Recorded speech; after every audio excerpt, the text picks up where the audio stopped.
Hi everyone, thanks for returning. Let's unravel another horrible case. The case of Saiset Abigail.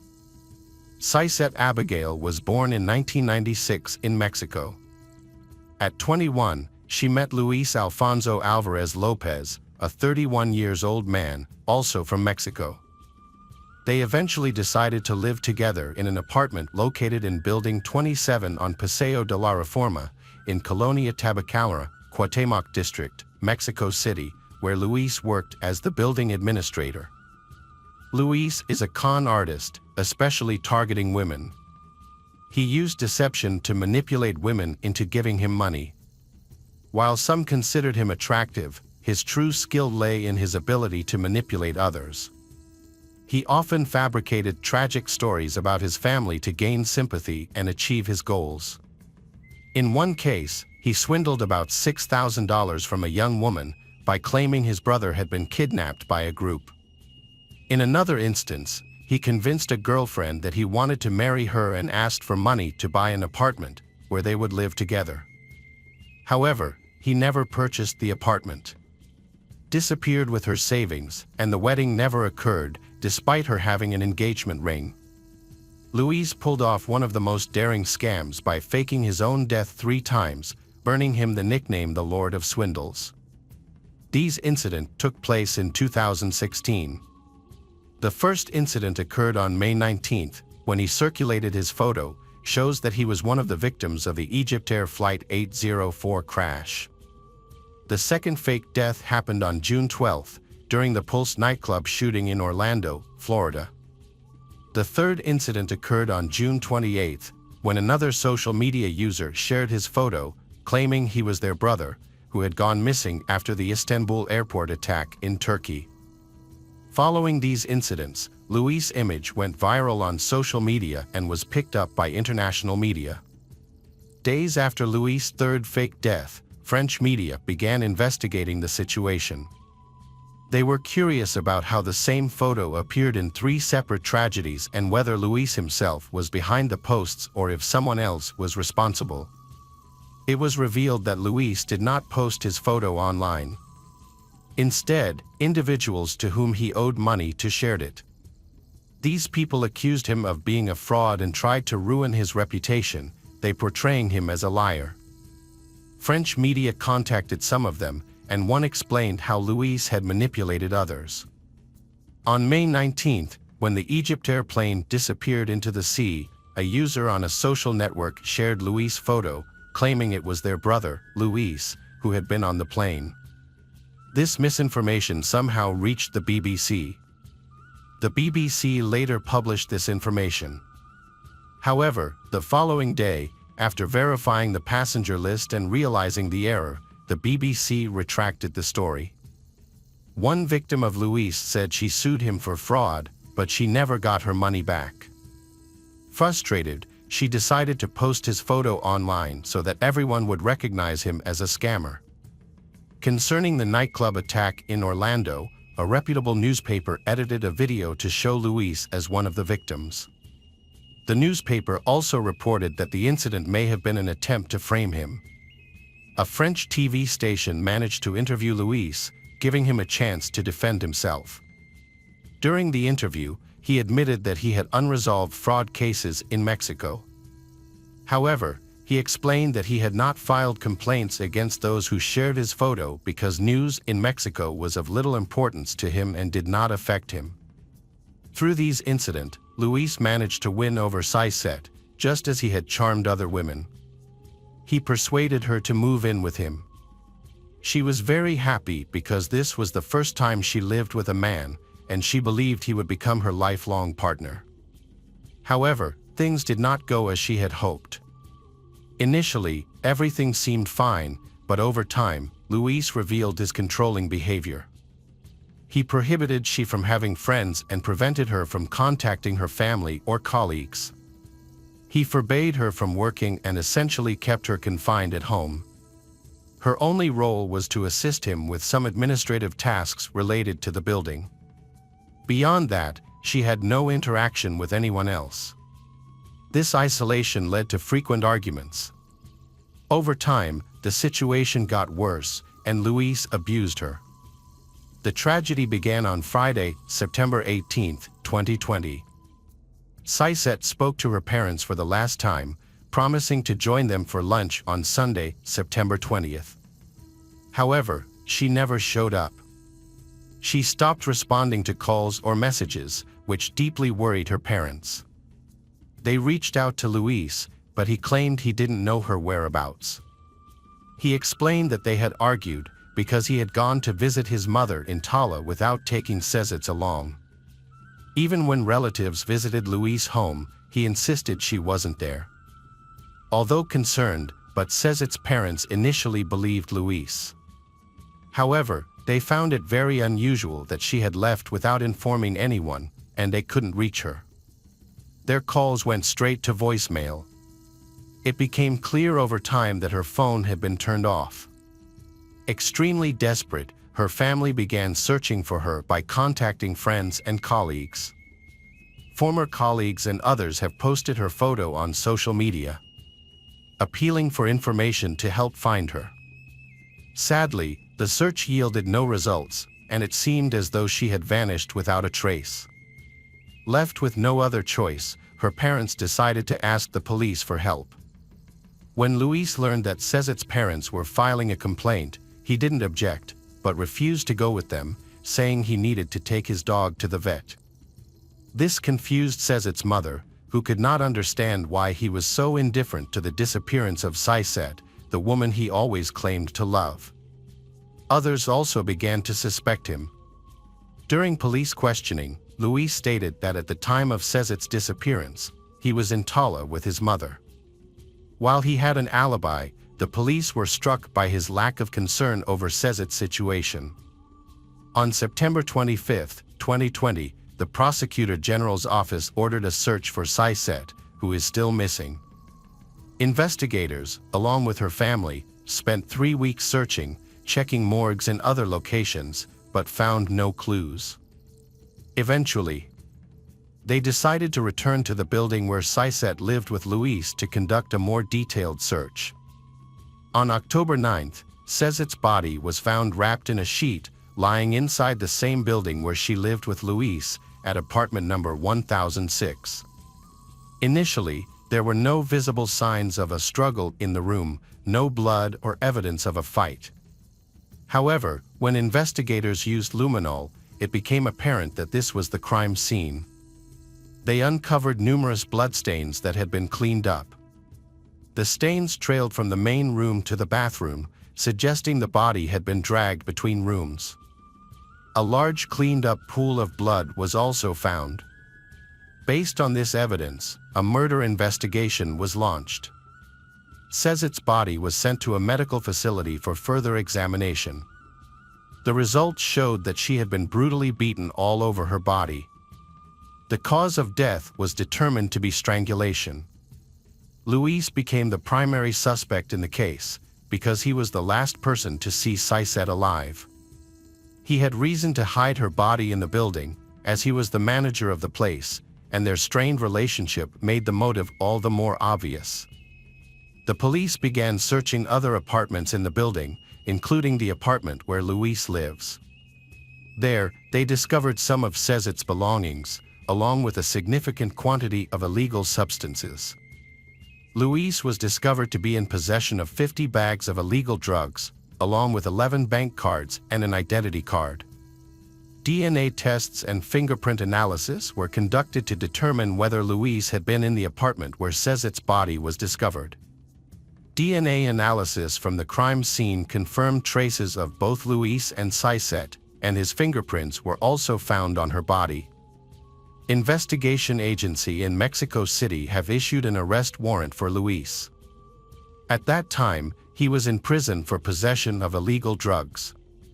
During a hearing for the drug charges, Judge Landarange granted Luis conditional release, requiring him to post bail and report every 15 days. However, during the same hearing, the Bureau of Investigation issued a warrant for his arrest for Saiset's murder. Judge Hector Fernando Rojo San Pacheco issued the warrant, and Luis was arrested again. This time, he was transferred to the Eastern Detention Center, where he will be held until his trial for the Saiset murder case takes place. The hearing was delayed due to Luis' health issues. However, on November 8, he was officially charged with murder. The court accepted all the evidence presented by the prosecutor, identified him as involved in the crime, and confirmed his pre-trial detention as a precautionary measure. Furthermore, a 2.5-month deadline has been set to complete the further investigation. This information was widely spread, and details about his past as the Lord of Swindles began to be made public. A photo of him began to be distributed, prompting many acquaintances to share what they knew about him. One of these individuals was Luis' ex-girlfriend, Anna. She said they met online in 2010 but only met in person in 2012. She claimed to have witnessed numerous fraudulent schemes he orchestrated to deceive people. She explained that his scams had enabled him to live a lavish lifestyle, allowing him to afford a luxury apartment and car. He often flaunted his wealth to impress his friends. Despite his efforts to mingle with wealthy individuals, he was looked down upon. According to Anna, he had been involved in scams since he was 18. Him telling her how he began by posting fake ads for mobile phones online, tricking people into paying without ever delivering the products. Anna explained that Luis had deceived many people using various methods. He told her that his father had passed away and left him a company, but she later discovered this was a lie. She claimed to have seen his phone and saw him chatting with many people using fake names. Additionally, she revealed that he was cruel to animals, such as attaching rockets to cats and burning dogs. Anna claimed that Luis stayed at her house for a while after undergoing plastic surgery, during which her dog, Bruno, was often with him. She recounted coming home on several occasions to find her dog frightened and limping. Once, she noticed her dog had urinated on the bed, something he had never done before. She also observed that the dog could not walk properly, was struggling to breathe, and had a broken back leg. She immediately suspected Luis, but he denied harming the dog. However, a veterinarian later confirmed that these injuries were caused by abusive behavior. In Anna's view, Luis' cruelty to animals was what eventually led him to start abusing people. She said that while they were still together, she to suspect that he was showing signs of mental illness and was convinced that he was responsible for Saiset's death. Although authorities had enough evidence to show that Luis was the one who killed Saiset, her family and friends had to wait nearly 3 years to see justice served. His legal team used various tactics to delay the trial. During this time, Saiset's parents actively participated in rallies demanding justice. Finally, on April 28, 2023, the Supreme Court of Mexico found Luis Alfonso Alvarez Lopez guilty of murder. He was sentenced to 39 years, 4 months, and 15 days in prison. Although he was only sentenced to a minimum of 39 years in prison, while the maximum sentence could have been up to 70 years, but Saiset's parents felt that the result was fair and they were satisfied with it. Finally, after a long process, justice has been served. Luis is now in prison. This can be considered the best outcome, considering the dangers he has caused to society. Welcome back, mystery lovers. Today's case is going to keep you on the edge of your seat. The case of Michelle Herndon. Michelle Herndon was born in 1981 in a small Florida town with a population of just 7,000. After finishing school, she enrolled at the University of Florida in Gainesville in 1999. Michelle joined the Peace Corps as a volunteer, assisting both people and animals. Michelle suffered from chronic, debilitating migraines. These attacks caused her to experience severe pain on a daily basis, accompanied by symptoms such as nausea and extreme sensitivity to light, smell, and sound. Despite trying medications, herbal teas, and numerous visits to the doctor, nothing helped ease her pain. In 2005, a new school year began. Michelle returned to university to continue her studies. To cover her tuition and rent, she worked at a fitness center. With limited funds, she rented a small apartment far from campus. At that time, Michelle was in a complicated long-distance relationship with a guy named Jason. Her best friend, Jessica, whom she met at university, lived on campus. They worked together, talked frequently, and often visited each other. Jessica's roommate was Oliver O'Quinn, a 27-year-old student from Georgia. Oliver was a great roommate and a friend to both Jessica and Michelle. The three have often spent time together. Michelle shared her relationship problems with Jason, and Jessica was always supportive. Oliver offered advice from a male perspective. Being a bit older and more experienced, they often valued his wisdom. Oliver, a nurse in the hospital's surgical department, began helping Michelle manage her debilitating migraines after learning about them. The hospital provided strong medications that greatly relieved her pain, allowing Michelle to finally enjoy life without those severe headaches. Surprisingly, Oliver had previously served in the Air Force and worked in Africa. Michelle dreamed of moving to Africa to help animals. She and Oliver could talk endlessly about it. Michelle decided to take a break from her long-distance relationship with her boyfriend, Jason. During this time, she met Scott, a funny musician who played guitar in a band. Michelle felt very comfortable with Scott. However, in mid-October 2005, Jason returned and pleaded with Michelle to reconcile, and she agreed. She began making plans to spend Thanksgiving together. Meanwhile, Oliver was not impressed with any of Michelle's boyfriends, considering them frivolous and unreliable. The reason was that Oliver was in love with Michelle. Many acquaintances had suspected this for a while, noting the way he interacted with her and the way he looked at her. Oliver was constantly involved in her relationships and even accompanied her on dates, which seemed awkward, but Michelle didn't mind. She believed that they were just friends and didn't see anything wrong with that. At the end of October 2005, Michelle met with Jessica to share some exciting news. She and Jason had decided that she would move in with him, 500 kilometers away. Jessica was thrilled for Michelle, congratulated her, and asked about Oliver, but Michelle didn't respond. Michelle began getting ready for the move, balancing her busy schedule of studies, work, volunteer activities, and now packing and buying household essentials. Despite the hectic pace, she enjoyed these tasks. As a result, Michelle and Jessica saw each other less frequently, usually only catching up during their weekend volunteer work. They planned to have dinner together on November 9, 2005, looking forward to catching up and sharing stories. However, Michelle didn't show up for the meeting that evening, which was uncharacteristic of her. Jessica tried to call her friend, but she didn't answer. She assumed Michelle was upset about something and believed that was why she didn't show up. Jessica left several messages asking Michelle to explain what happened and why she was upset, but Michelle never responded. Jessica decided not to wait any longer and went home.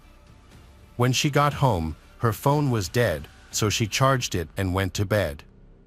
The next morning, on November 10th, Jessica discovered many voice messages on her phone. One was from the fitness center where both girls worked. The administrator asked about Michelle's absence, as she had not been at work for a couple of days. Their shifts didn't overlap, so they didn't see each other at work, leaving Jessica unaware of Michelle's absences. Understanding the significance of this project to Michelle, Jessica became anxious. She worried that something might have happened to Michelle. Jessica tried calling Michelle again, but there was no response. She then reached out to all her friends, but none of them knew where Michelle was.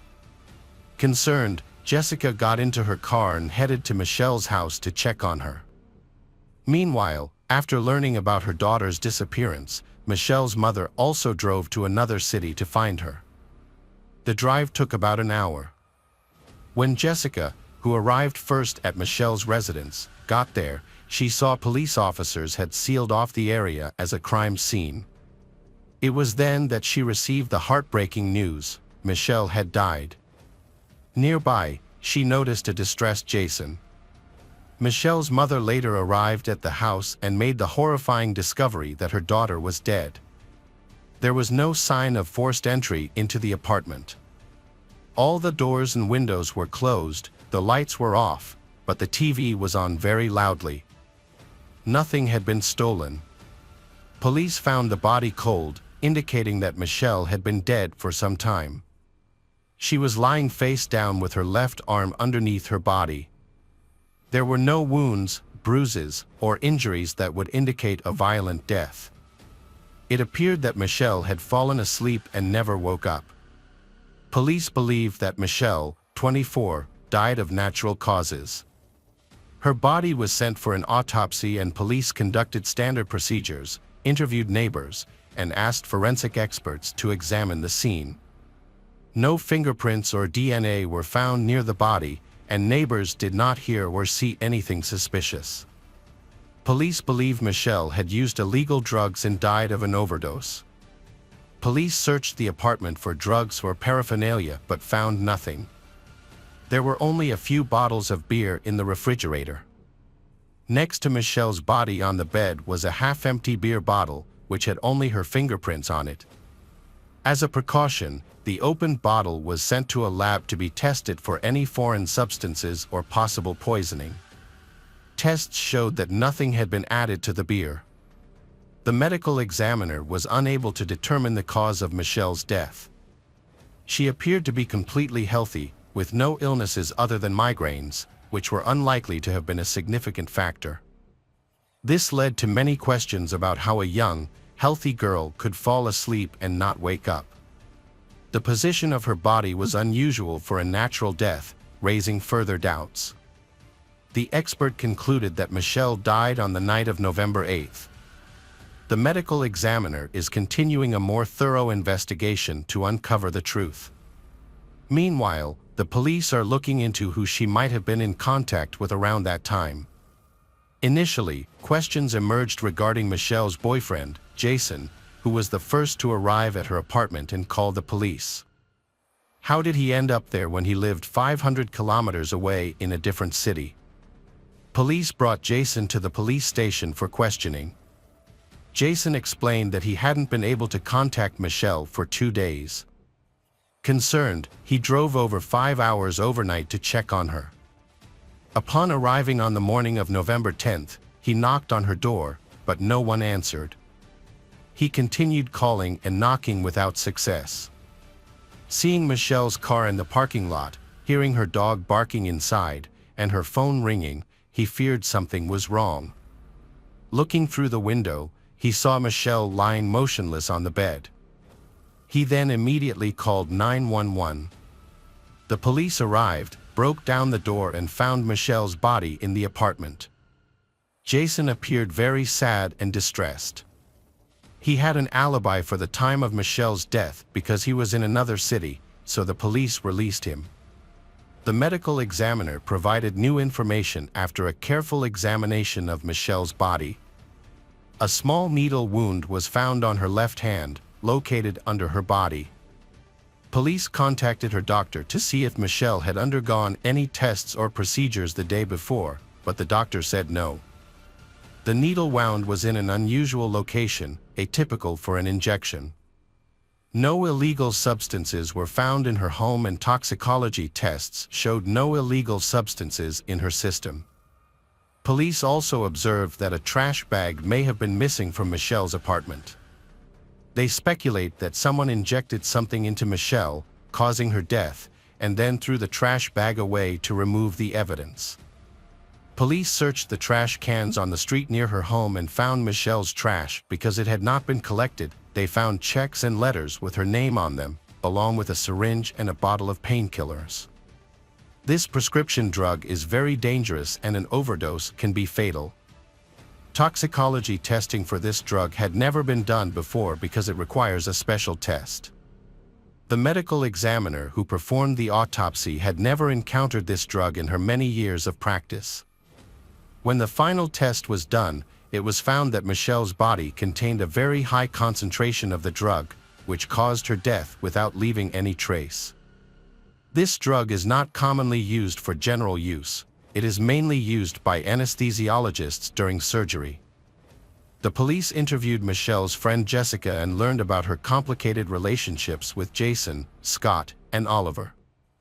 This information intrigued the police, as they suspected that one of these men might have harmed Michelle out of jealousy. However, who could it have been? Jason had already been ruled out as a suspect. According to a friend, Michelle's relationship with Scott was very brief and hadn't really developed. He understood when Michelle returned to her ex and stayed out of her life. Michelle was deeply in love with Jason and wanted to be with him, while she saw Oliver as just a friend, although he wanted more from her. Oliver soon became a suspect. In hindsight, Jessica realized there were many warning signs in Oliver's behavior. He followed Michelle everywhere, but it seemed sweet and innocent, so no one saw him as a threat. During a conversation with the police, Michelle's grief-stricken mother mentioned that the last time she spoke to her daughter was around 11 p.m. on November 7th. This made her the last person to speak with Michelle.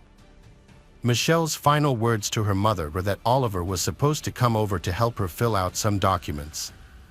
The police found it strange that she invited a guy over late at night, especially when he had feelings for her and she didn't like him. There had to be a reason for this. It was revealed that Oliver worked in the hospital's surgical department and had access to a variety of drugs, including painkillers. He had previously helped Michelle with her migraines. Michelle's landlord, Peter, came to the police station to share a strange story about her. About a week before Michelle died, Peter needed to pick up some things from her apartment but couldn't get in touch with her. This was unusual for Michelle, who always paid her rent on time, kept the apartment clean, and didn't ignore him.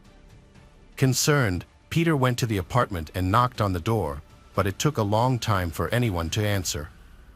Finally, a shirtless man with messy black hair and glasses opened the door. He looked outside for a moment and said that this wasn't a good time. Peter explained that he needed to get his things. However, the man slammed the door shut and told Peter to come back in a few hours. Peter was confused and did not understand the situation. After he left, Michelle called him back to apologize for the unpleasant situation. She explained that she had a severe migraine and her friend was treating her. Peter saw a picture of Oliver and recognized him as the man in Michelle's apartment. The police found a butterfly needle in Michelle's bag at her apartment. This type of needle is often used to inject drugs. Jessica confirmed that Oliver had given Michelle medication to relieve her migraine. Jessica also mentioned that Michelle was afraid of regular needles, so Oliver used a small butterfly syringe instead. Michelle could not inject the needle herself because she was too afraid to even look at it. If she injected the drug incorrectly, she would die immediately. So the drug was administered by someone with medical knowledge. This again pointed to Oliver's involvement. The police finally understood why Michelle had remained friends with Oliver and invited him to her home. He had provided her with a strong painkiller. Police did not find Oliver's fingerprints on the syringe or vial. He may have worn gloves and disposed of them elsewhere, leaving only Michelle's DNA. To charge him, the police would need to link the syringe to Oliver. The vials had a unique identification number, indicating they came from the department where Oliver worked. The drugs were stored in a special refrigerator that required a patient number and staff name to retrieve the drugs. This discovery confirmed that Oliver had taken the vials. Later, the police went to the hospital to talk to Oliver, but he did not show up for work. It was discovered that he had been fired on November 9th, shortly after Michelle's murder. Police suspected that he had been fired for using dangerous drugs, but hospital management denied this, saying that Oliver had been fired because his skills did not meet their standards. However, rumors circulated in the hospital that Oliver had been fired due to a shortage of medication. The police found out that Oliver was working at another clinic. They went to the clinic and spoke to a nurse who was surprised to see them. Oliver was then taken to the police station for questioning. He said that he had heard about Michelle's death from someone and expressed his condolences. The police were surprised and asked if they were close friends. Oliver replied that they were just acquaintances. The police then asked why he talked to her on the phone every day. Oliver did not answer. Instead, he said that he had to get back to work and left. At that time, the police did not have a warrant for his arrest. Oliver calmly arrived on campus and collected his things. The guy told Jessica at the end that he was going on vacation and left. It turned out that Oliver went to visit his ex-wife and daughter and then flew to his homeland in Ireland. There, he received a license and got a job at the hospital.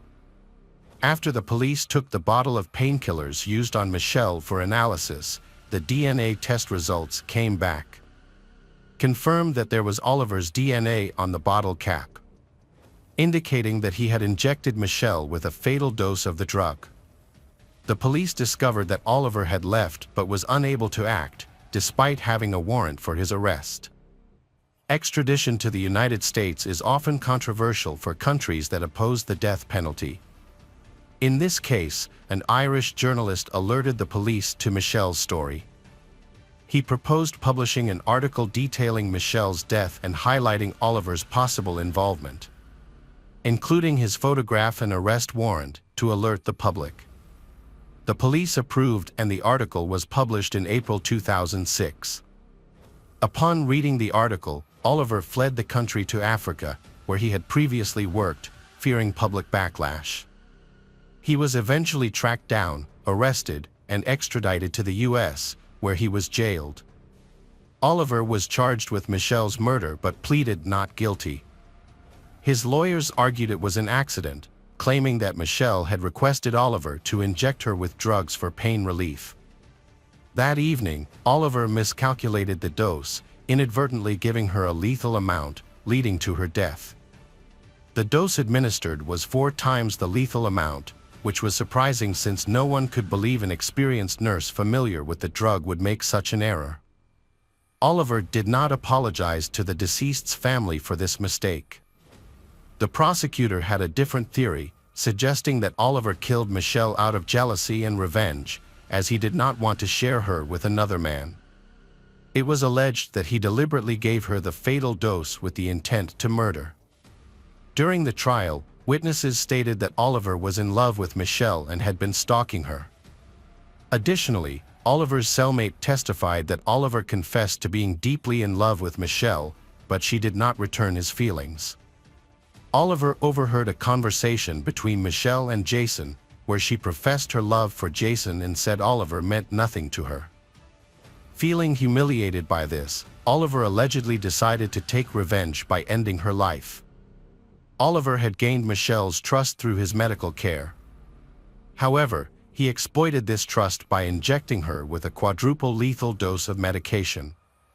As a result, the jury convicted Oliver O'Quinn of first-degree murder, and he received a life sentence without the chance for parole. Hello friends, welcome to our channel. Today we're going to take a look at another horrible case with you. The case of Shad Therian. Shad Therian was born on September 7, 1997, in Green Bay, Wisconsin, to parents Tara Pinich and Michael Therian.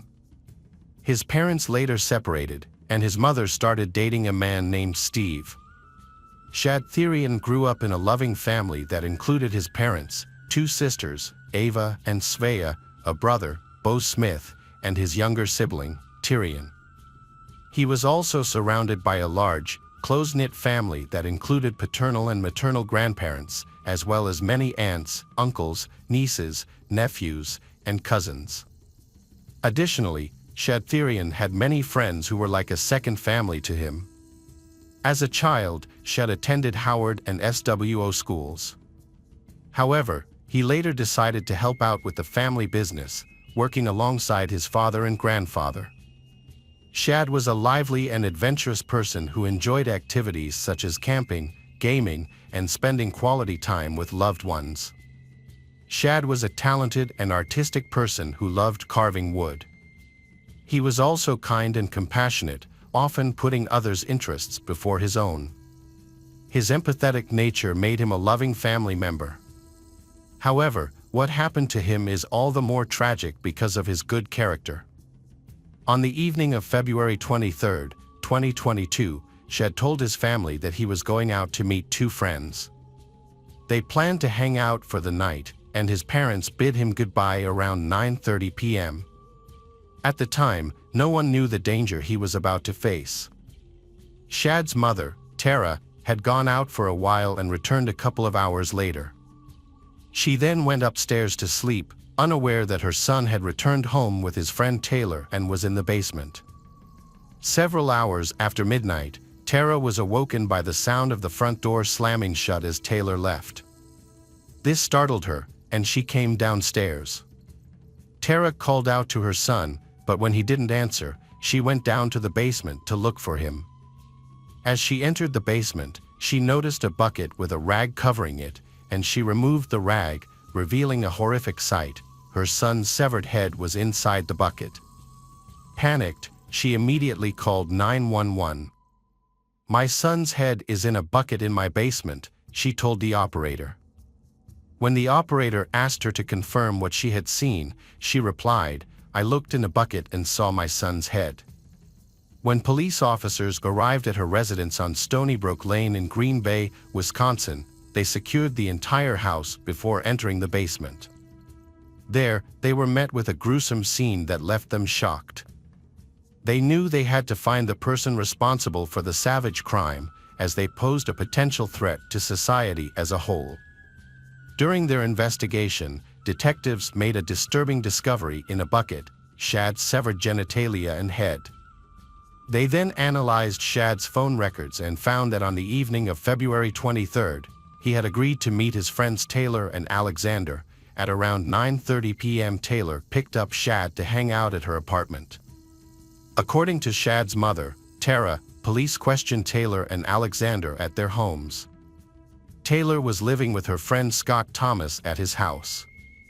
At Taylor's residence, detectives found bloody footprints near her minivan leading up to her apartment. The investigators took Taylor to the station for additional questioning despite having already been charged with a horrific crime: beheading her ex-partner. A bizarre scene unfolded in the interrogation room as Taylor appeared unconcerned by the situation and instead focused on complaining about the room's cleanliness. As she sat, gazing at the camera, it became evident that she showed no signs of remorse or guilt over what she had done to Shad. The detective got straight to the point and asked her how she knew Shad. Taylor replied that he was her ex-boyfriend. She also admitted that she had met with Shad on February 23rd in her apartment, where Scott was also present. Additionally, she confirmed that the minivan belonged to Scott. When questioned about the activities she, Shad, and Alexander did that night, Taylor readily confessed that they had smoked weed together. She explained that she was giving Shad a haircut while they smoked. However, after a while, Alexander decided to head home, citing the late hour. After Alexander left, Taylor and Shad decided to go to Shad's house, where he told her that his mother and her boyfriend would be coming home late. They went to Shad's house, where they used ice and also injected trazodone, a medication Taylor had stolen from her friend Scott. This revelation suggested that Taylor struggled with substance abuse, adding another layer of complexity to the case. During the interrogation, the detective realized that Taylor was under the influence of drugs, but continued questioning her anyway. Taylor told Detective Graff that Shad's body was still in the basement.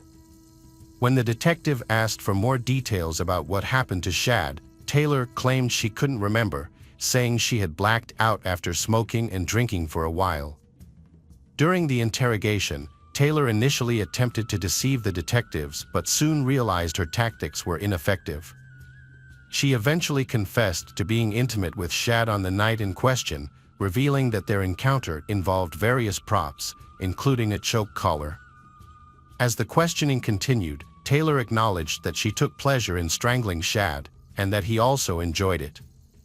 This behavior exposed her sadistic and violent tendencies. When asked about her preferences, Taylor clarified that she enjoyed being the one doing the strangling, rather than being on the receiving end.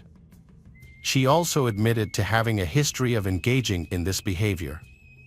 When questioned about the whereabouts of the remaining body parts, Taylor expressed regret for not bringing Shad's head with her. However, this regret was not driven by remorse for her actions, but rather frustration with her own mistake, which ultimately led the police to her. The detective was surprised by her straightforward answers, which detailed the dismemberment of Shad's body. Taylor explained that some body parts were in the van, while others were in the basement. What was more astonishing was her lack of remorse after committing such a heinous crime. The conversation then shifted to the whereabouts of the body parts and organs. Taylor explained that they were all in a black bag. The detective wondered if they would need to take the head to a separate location, to which Taylor replied that it would be difficult to dispose of all the organs.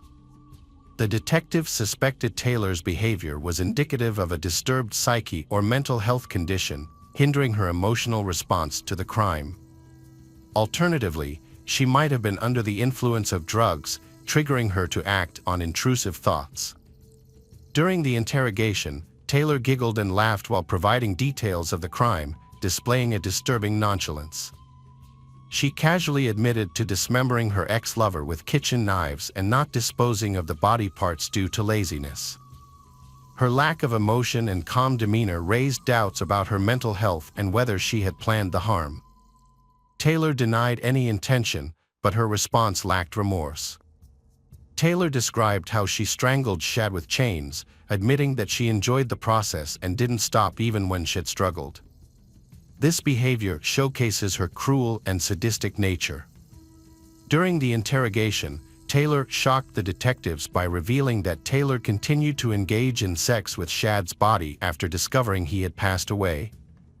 Taylor made a disturbing statement, claiming that when she loved something or someone too much, Taylor felt an overwhelming urge to kill it and lost control. This suggests that Taylor was fully aware of her actions when she dismembered Shad, as the incident occurred immediately after they had been intimate. Taylor openly discussed her disturbing actions after killing Shad, revealing a shocking disregard for human life. Taylor admitted to playing with his body for 2 to 3 hours after his death, demonstrating necrophiliac tendencies. Taylor also expressed regret over not taking any drugs after the incident, knowing it would have calmed her down. During the dismemberment and cleanup process, she became frustrated, but later claimed to have enjoyed it. Taylor explained that she was in a state of panic after the incident and didn't know how to react. She considered calling the police or an ambulance but didn't. When questioned by Detective David about her decision, Taylor expressed regret over her actions. She acknowledged that she had thought about seeking help but was overwhelmed by her emotions. In a later interrogation, Taylor provided a detailed and graphic account of how she dismembered the victim's body. Taylor pulled him over, his head hanging off the bed, near the tub. After I cut his head off, Taylor moved the tub underneath. Taylor explains the sequence: I beheaded the body, blood spilled into a pail, and the head fell in. I poured the contents into a blue Tupperware, finished cutting the head, and placed it in a container. The internal organs are in the Tupperware were scattered around, some in separate plastic bags. I put the bagged organs in a backpack, leaving the blood in the blue tub. Taylor Shaw Business was born in Avon, Illinois in November 1997 to Maria and Arturo Coronado. When she was in 4th grade, her family relocated to Wisconsin. Later, she married Warren Shaw Business and had a son, Matto, with him. Despite this, she reconnected with an ex-boyfriend, Shad Therian, and engaged in a relationship with him. After the heinous crime was committed, the authorities recognized that Taylor had significant mental health issues that required attention. However, they also determined that at the time of the crime, she was fully aware of her actions, which included the admission of enjoying the process of dismembering Shad's body. Taylor also confessed to using sex toys on his deceased body and engaging in other forms of physical intimacy with him. Taylor's Shaw business was arrested on February 23, 2022, for the murder and dismemberment of her ex-partner, Shad Therian. Her trial began on July 24, 2022. Due to the severity of the crime, the court needed to determine whether Taylor was sane at the time of the crime and if she understood that her actions were wrong. During the trial, Taylor's grandmother testified about Taylor's difficult childhood. She explained that Taylor's mother had passed away at a young age and her father had remarried. Taylor had also experienced the loss of her brother, Arturo Coronado Jr., in a motorcycle accident in 2021. Additionally, Taylor's husband, Warren Shaw Business, was already incarcerated for distributing methamphetamine and was also serving as Taylor's defender in court. The grandmother further revealed that Taylor's young son had been taken into custody by Child Protective Services just 24 hours after his birth. However, Taylor's grandmother and her husband were fighting to regain custody of their grandson, Matto. The grandmother attributed Taylor's turbulent upbringing to her struggles with depression and bipolar disorder. She emphasized that Taylor needed psychological help, but also deserved a second chance at life. Arturo Coronado, Taylor's 51-year-old father, was brought to the courtroom from prison, where he was serving time for assaulting a child. What was unsettling was Taylor's reaction to his presence. She couldn't stop smiling and giggling throughout his testimony. Despite her unusual behavior, her father provided a candid account of her upbringing. He acknowledged that Taylor had struggled in high school, which led him to send her to live with her grandparents in Texas, where she eventually graduated. He also revealed that Taylor had been admitted to a psychiatric center before the birth of her child, Matto, due to hallucinations and suicidal thoughts. According to her, Arturo Coronado, Taylor's life took a turn for the worse when she met her husband, who introduced her to drugs. When Alexander Gainan, a mutual friend of Taylor and Shad, took the stand to testify, Taylor continued to giggle and laugh throughout his statement. Alexander explained that he had known Taylor and Shad since their time at Bellevue Middle School, confirming that they had dated at the time. He also shared his account of the night of the murder, stating that he had been drinking with Taylor and others at her apartment, but left around 1 or 2 a.m. when it got late. Alexander added that he had attempted to contact Shad the following day, but received no response. At her next court appearance, Taylor was seen wearing a spit mask, typically used to prevent individuals from spitting on law enforcement or court staff. Valerie, Taylor's second cousin, and several distant relatives testified on her behalf, stating that while Taylor currently required psychological treatment, she deserved a second chance at life in the future.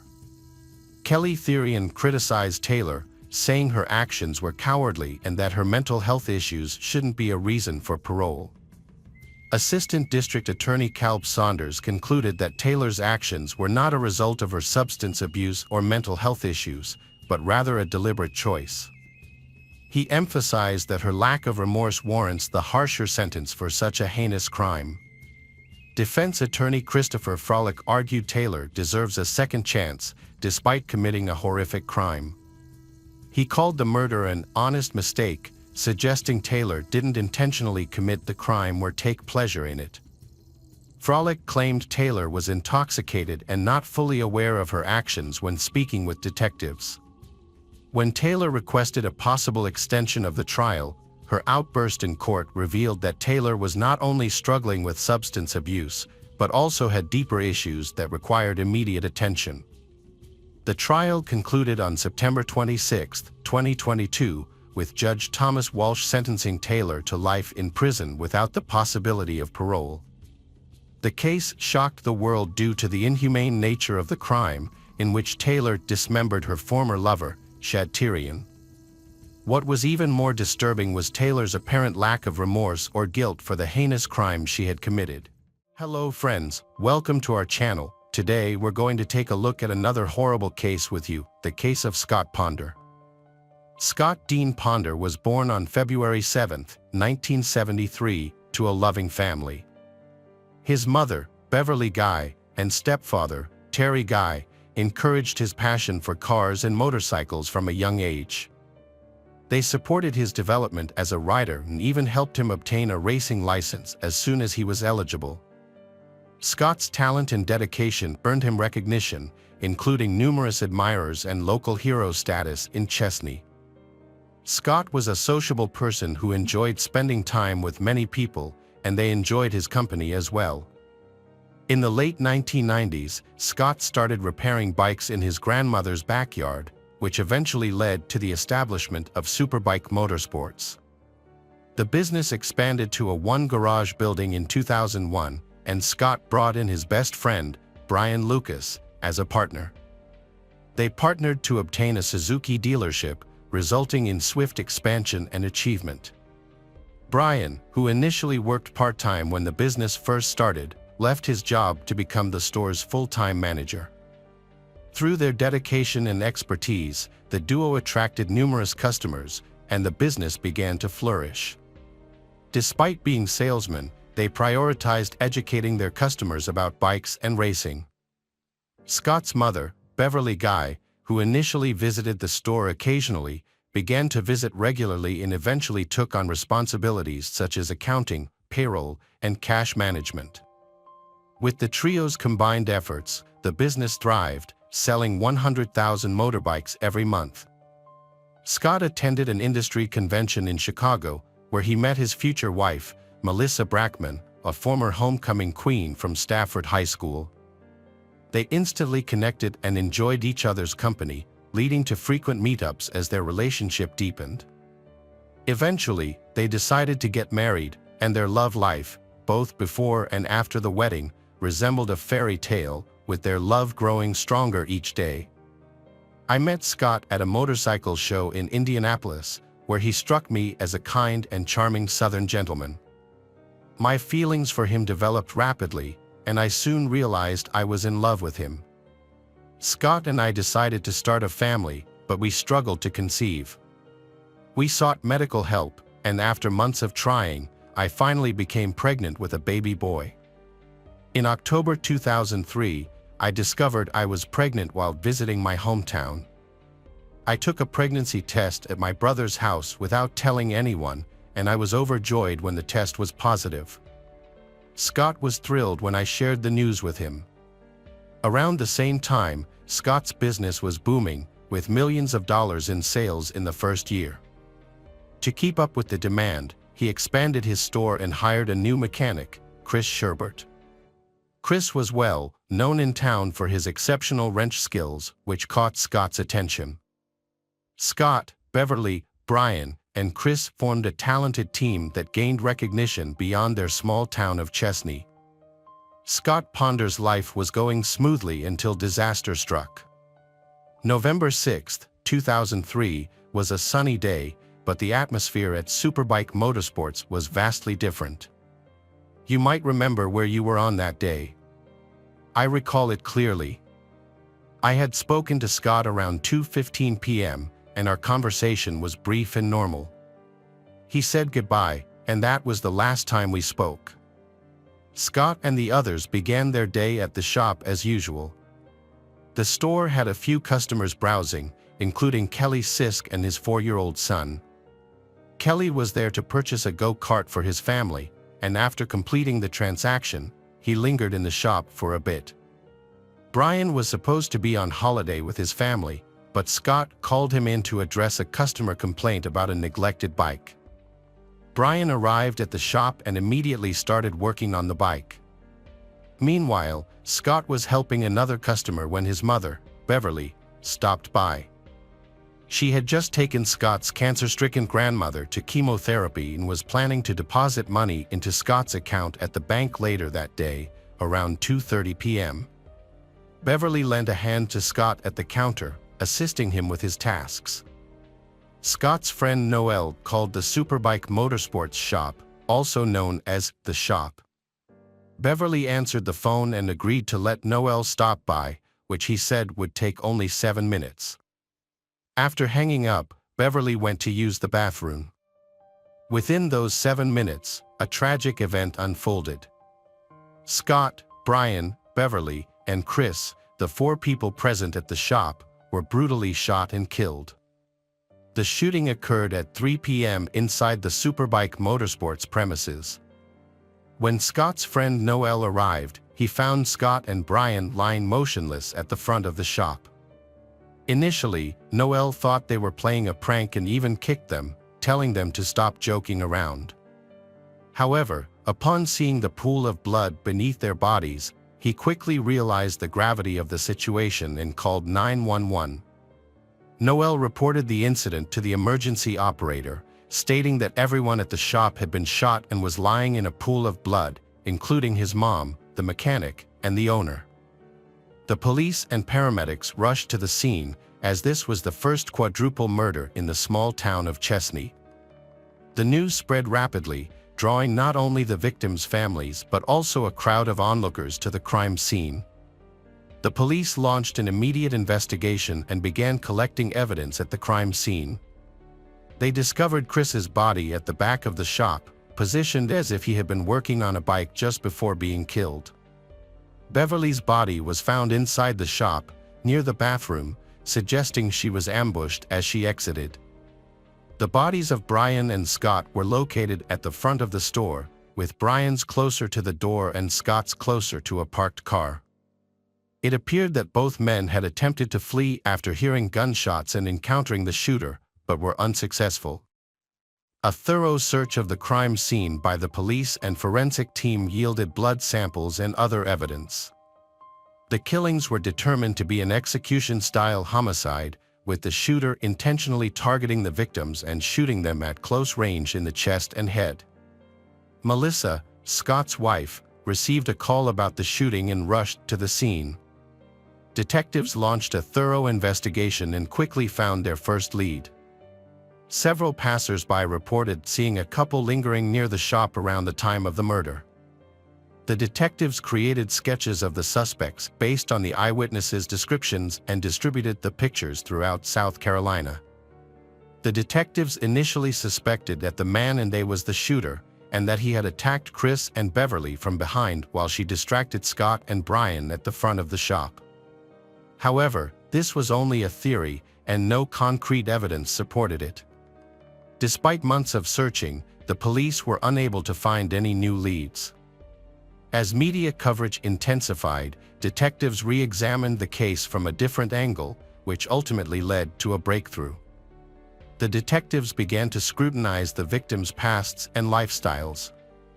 While Scott, Beverly, and Brian appeared to be clean, Chris, the mechanic, had a more complex background. During the investigation, detectives discovered that Chris had previously worked for a company with ties to the drug trade.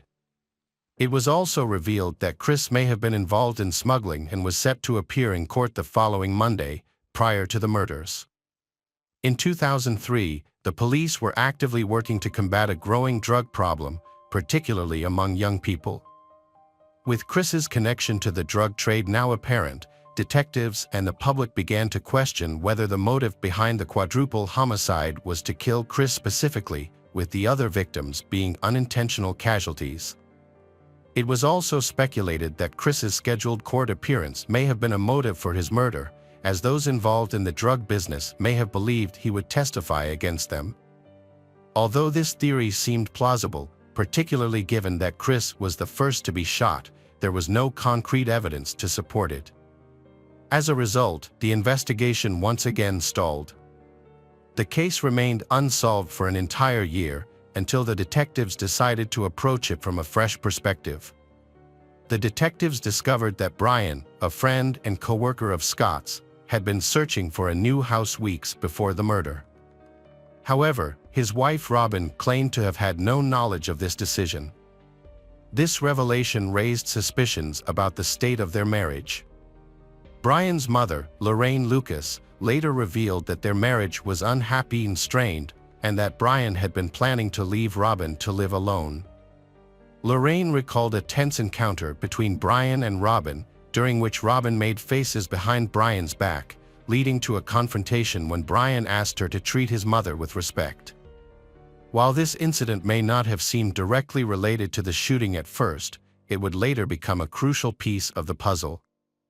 The quadruple murder was a catastrophic event that left the families of the 4 victims deeply traumatized and devastated. Melissa, in particular, struggled to cope with the loss of her beloved husband. Her life was once flawless, but a devastating event changed everything, leaving her to put the shattered remains back together. Despite her grief, Melissa found the strength to carry on for the sake of her newborn son, Scott Ponder Jr., who was born in June 2004.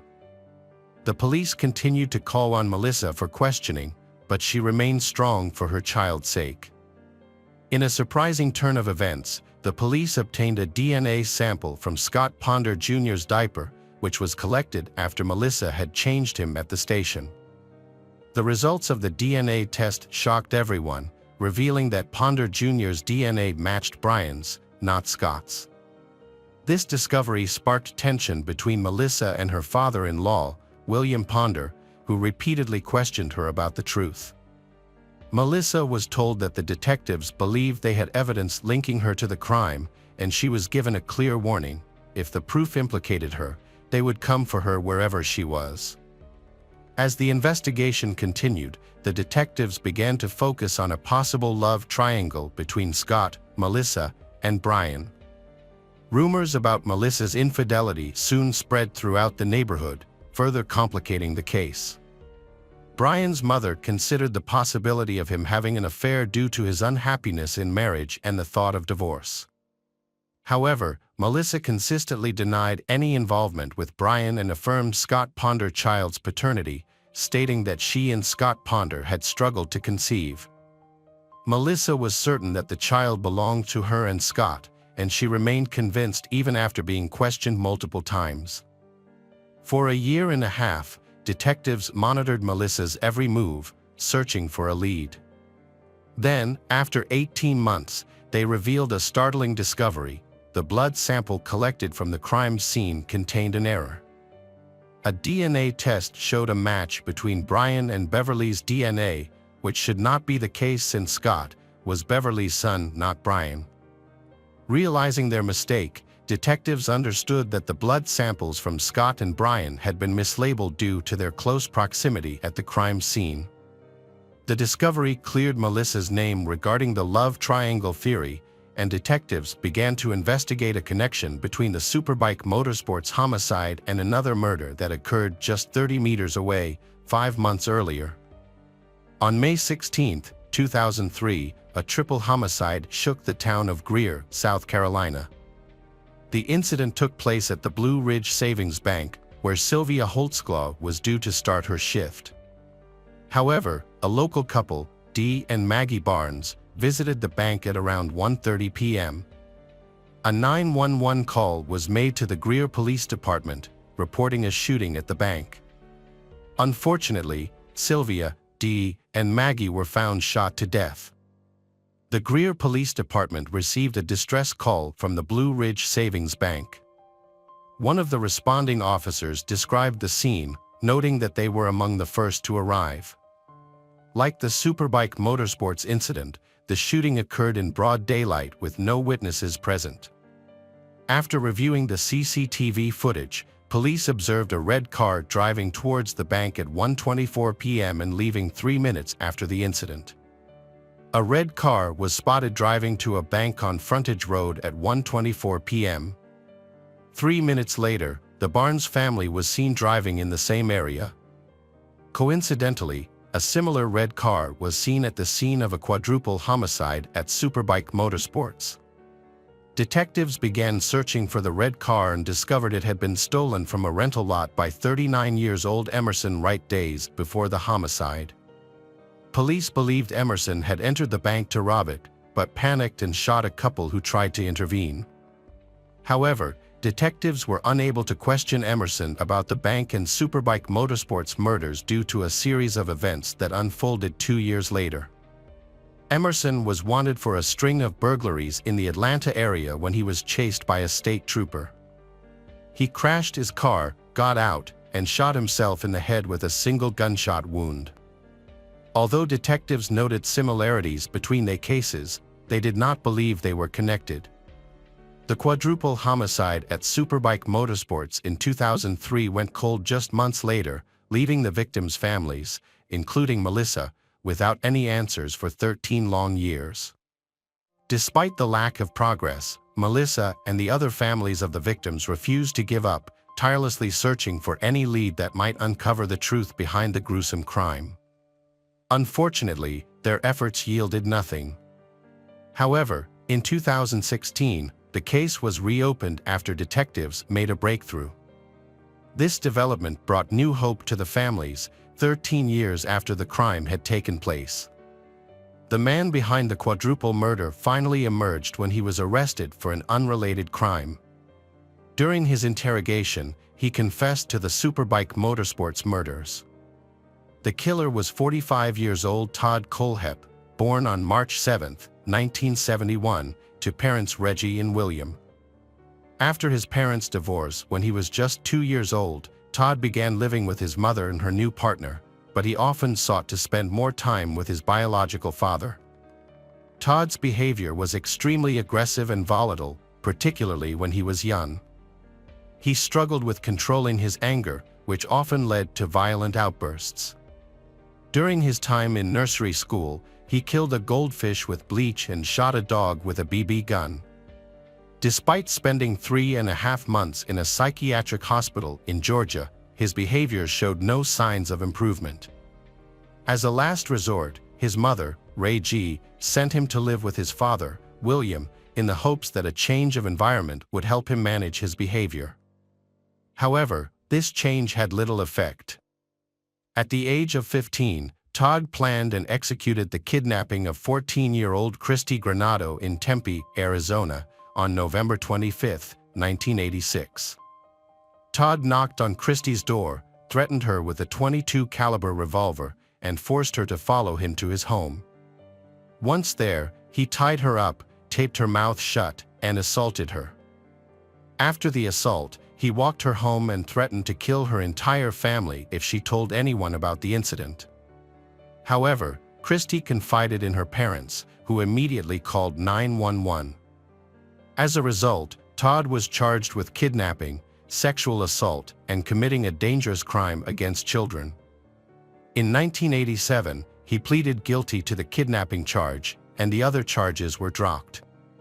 Todd was sentenced to 15 years in prison and was required to register as a sex offender. When Todd was released, he was a reformed person and he turned over a new leaf, started his own business, and even got a job. For a long time, there were no more complaints filed against him. However, in 2016, a disturbing incident occurred.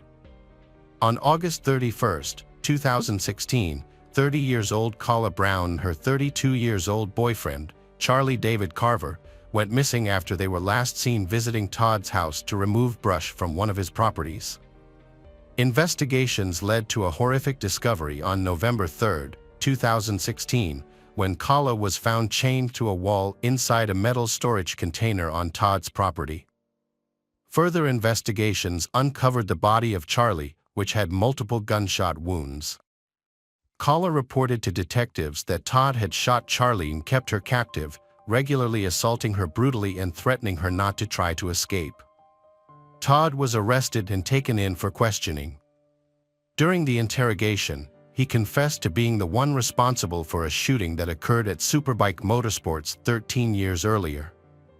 On November 5, 2016, Todd was brought in for questioning and recounted the events of November 6, 2003, in a matter-of-fact way, without showing any signs of fear or guilt. According to Todd, on November 6, 2003, he bought a Suzuki GSX-R 750 from Superbike Motorsports, but soon realized he couldn't ride it due to his lack of experience. He decided to exchange the bike for a more beginner-friendly model. However, this exchange didn't happen on the same day. Todd told the detectives that his friends Scott and Brian teased him about his inability to ride the bike. After the bike theft, which occurred 14 days after the purchase, Todd filed a police report, but the bike was never recovered. Adding to his frustration, the police officer handling the case made fun of him, and neither the police nor the shop contacted him about the stolen bike or the $1,000 insurance deposit he had lost. Todd began attending college at Greenville Tech, but his interest in bikes never waned. He found himself returning to Superbike Motorsports, where he had previously shopped. However, his interactions with two employees, Scott and Chris, turned negative. According to Todd, they would mock and laugh at him whenever he visited the shop. One day, Todd decided to take revenge on they men. He waited until the shop was empty, except for Scott, Chris, Beverly, and himself. Then, he shot and killed the 4 people he had encountered. Todd later claimed that Beverly was not his intended target, but rather an innocent bystander who was in the wrong place at the wrong time. The victims' families finally found some closure and justice after 13 years, thanks to Todd's confession. In addition to the killings at Superbike Motorsports, Todd confessed to murdering Johnny, Joe, and Megan Lee Coxey, and Charlie David Carver, all of whom died from gunshot wounds. Despite being a serial killer, Todd did not face a trial. Instead, prosecutors negotiated a plea deal with him after consulting with the victims' families and a survivor. As part of the deal, the state offered Todd a sentence of life in prison without the possibility of parole, which he accepted just 7 months after his arrest. Todd was sentenced to 7 consecutive life sentences on May 23, 2017. In addition to these life sentences, he received 30 years for assault and 30 years for kidnapping. However, the fact that Todd pleaded guilty without a trial left many, including the victims' families, feeling that justice had not been fully served. The case also outraged the general public, who felt that the long wait for justice was unfair. Seventh Circuit Solicitor Barry Barnett expressed the frustration felt by many, stating that families should not have to wait years for justice. However, for Melissa, the wife of victim Scott Ponder, the sentencing brought a sense of relief and closure. She and other family members of the victims came together to hold a vigil in memory of their loved ones. After 13 years of pain and suffering, the victims' families finally had the answers they had been seeking about what had happened to their loved ones. In an interview, Melissa expressed her skepticism about Todd's motive for the murders, stating that she did not believe that her husband would have behaved in a way that would have provoked Todd. She recalled the kindness and good humor of Scott and another victim, Brian, and found it hard to believe that Todd's claims about their behavior were true. While Melissa was grateful that justice had been served, she felt that Todd's lack of remorse and casual demeanor during the investigation and court proceedings were disturbing.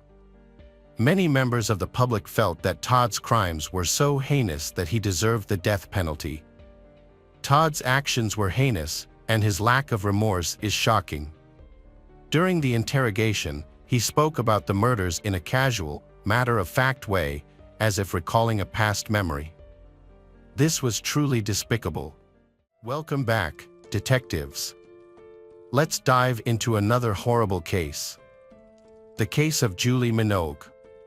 Julie Minogue was born on July 19, 1982, in Goshen, New York, a charming town where she was raised by her loving parents, Gerald Minogue and Sandra Barish Doper.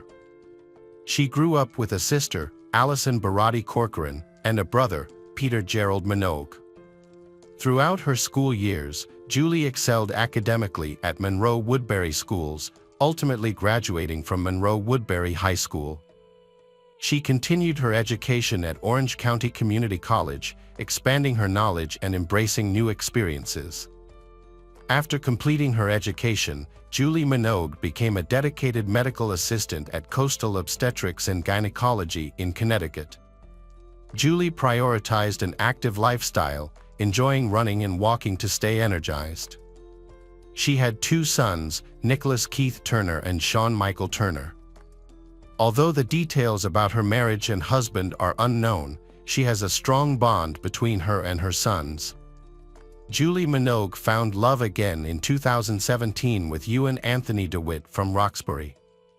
Together, they welcomed a son, Luke Anthony Minogue, in 2019. However, their relationship eventually fell apart, causing them to divorce. In 2021, she moved into an apartment on Salem Walk in Milford with her sons, putting their happiness first. By 2022, Julie's eldest son, Nicholas, was 21 and had bravely served in the Coast Guard. Her middle son, Sean, was a 17-year-old high school senior. Luke, her youngest son with Ewan, was 3 years old and brought joy to their household. Julie was 40, and life seemed to be going well for her and her 3 boys. However, tragedy struck her family. On the night of December 6, 2022, 17-year-old Sean Minogue was awoken by terrifying screams. At first, he thought the noise was an echo from the neighbor's house, but the crying became louder. Realizing something was terribly wrong, Sean rushed downstairs, concerned for his mother's safety. As he descended into the darkness, he caught a man wielding an axe, and his mother lying on the floor, covered in blood. Amidst the chaos, Sean heard the haunting words, "You didn't believe me," echoing in his mind. Sean quickly ran upstairs, locked his door, and called 911 to report the incident. He placed a chair behind the locked door and opened his window to seek help. Shortly after, he could hear the sound of sirens and people approaching. When he heard the police voice, he mistakenly thought there was an intruder, so he jumped out the window. The officers found the frightened teenager and ensured his safety. Meanwhile, police officers entered the kitchen and discovered Julie Minogue lying on the floor in a pool of blood. Her face and skull had severe cuts. A large axe was found on the stove, indicating the severity of the crime. In the living room, Julie's 3-year-old son Luke was found sitting on the couch, seemingly in shock. He was unresponsive, neither crying nor speaking. An officer stayed with Luke and provided comfort until more police officers arrived at the scene. Following Julie's tragic death, her body was taken to the medical examiner's office for a thorough examination.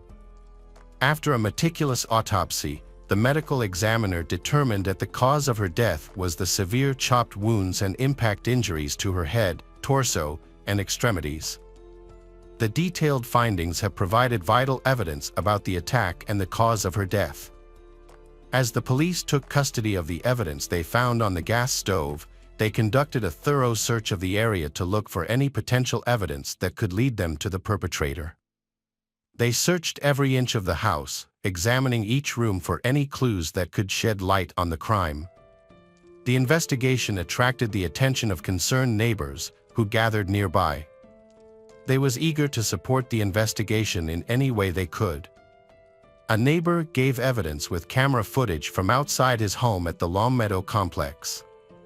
Police have investigated the footage, hoping it will provide vital clues. As they watched, they witnessed a person walking with an axe, closely matching the description Sean had provided. The police then began searching for the identity of the man with the axe. On December 6, 2022, a major breakthrough occurred when a woman called the police to report a phone call she received from her son. With a shaky voice, she shared the shocking revelation that her son had just told her that he had killed his girlfriend. The seriousness of her words prompted an immediate response from law enforcement. They quickly located the woman and engaged her in conversation. During the conversation, police discovered that the man responsible for the disturbing confession was Ewan, a 42-year-old man who had previously been in a relationship with Julie. With this important information, the police made efforts to contact Ewan. However, Ewan abruptly hung up the call. To better understand Ewan's background, the police investigated his history. Ewan was born in 1979 in Roxbury. He had a wide range of interests and pursuits. A skilled athlete, he was passionate about ice hockey and even played in semi-professional leagues. Ewan also holds a bachelor's degree in history from Siena College. Not satisfied with just one career, he also pursued a career as a firefighter, showing his ambition. In 2006, Ewan DeWitt's life took a tumultuous turn when he was arrested in Connecticut for driving under the influence and traffic offenses. After pleading guilty, he was given a suspended prison sentence and placed on probation. However, Ewan turned his life around in 2009 when he enlisted in the U.S. Marine Corps. Over the course of 5 years, he distinguished himself as a skilled weapons specialist and non-commissioned officer, ultimately earning the rank of Lance Corporal. During his time in the Marines, Ewan served as a machine gunner and was part of the elite 1st Reconnaissance Battalion. A notable photo from his time in service shows him bravely operating a .50 caliber machine gun on a vehicle during a defense exercise. Ewan's leadership skills and expertise helped him become captain of the machine gun section. Ewan served multiple tours in combat zones, including Afghanistan and the Middle East, alongside his fellow Marines. His selfless dedication was highlighted in a 2015 article in the Registered Citizen. One notable incident occurred shortly after the birth of his son, when he was arrested for attacking Julie Minogue. According to reports, he threw a large object at her, destroying her phone and preventing her from calling for help. Fearing for her safety, Julie sought refuge at a neighbor's house and contacted the police. In addition, Ewan, while intoxicated, getting into a heated argument with Julie and throwing a playpen at her head, causing a serious injury. Their son witnessed this incident and provided a statement. After Ewan went to rehabilitation, Julie sought a restraining order to protect herself from his abusive behavior. The court granted her a protective order that allowed for limited contact. However, Ewan was still granted visitation rights, which created ongoing concerns for Julie and her family's safety. In addition to their personal struggles, Julie and Ewan became embroiled in a series of family court cases starting in 2021. Julie initiated proceedings by seeking child support for their son Luke. The court ruled in her favor in October 2021, ordering Ewan to provide financial support. Ewan retaliated by taking Julie to court seeking resolution on visitation rights. In an effort to mediate the situation, the court granted supervised visitation, with a further hearing scheduled for April 2023 to revisit the matter. Julie and Ewan's divorce leads to many problems. Just 3 weeks before her death, Julie took action by going to Milford Police Station on November 14, 2022. She filed a complaint against Ewan for allegedly sending her more than 200 text messages in just 2 days, violating a protective order prohibiting him from making contact. Officer Scott Nablin carefully collected evidence of the text messages from Julie Minogue's phone, which further strengthened the case against Ewan. In a statement, Julie expressed deep concern for her safety and the well-being of her children. She stated that she could no longer tolerate the abuse and was seeking protection. Julie detailed the ongoing harassment she had endured and her fear of Ewan's behavior. She mentioned that he had a history of trouble with drugs and alcohol and was worried that he might harm her. In the meantime, Julie Minogue sought a civil restraining order against Ewan. On December 1, 2022, she presented evidence to a judge, including text messages, Ewan's history of substance abuse and mental health issues, and his violent past. Julie expressed concern for Ewan's well-being and emphasized the need for him to receive therapy. She believed Ewan posed a threat to others and should not be allowed to interact with anyone until he received proper treatment. The judge granted Julie a no-contact restraining order on December 1, 2022, to protect her from Ewan. The police investigation focused on Ewan, and they thoroughly searched the area around the Salem Walk condominium. They also visited a dive bar on Ocean Avenue in West Haven, asking patrons for help and providing information about the ongoing investigation. They asked anyone who saw Ewan to contact the authorities. Soon after, witnesses discovered someone resembling Ewan. They immediately alerted the police, who then observed the suspect entering a food truck in a nearby parking lot. Police quickly surrounded the truck and apprehended Ewan without any resistance.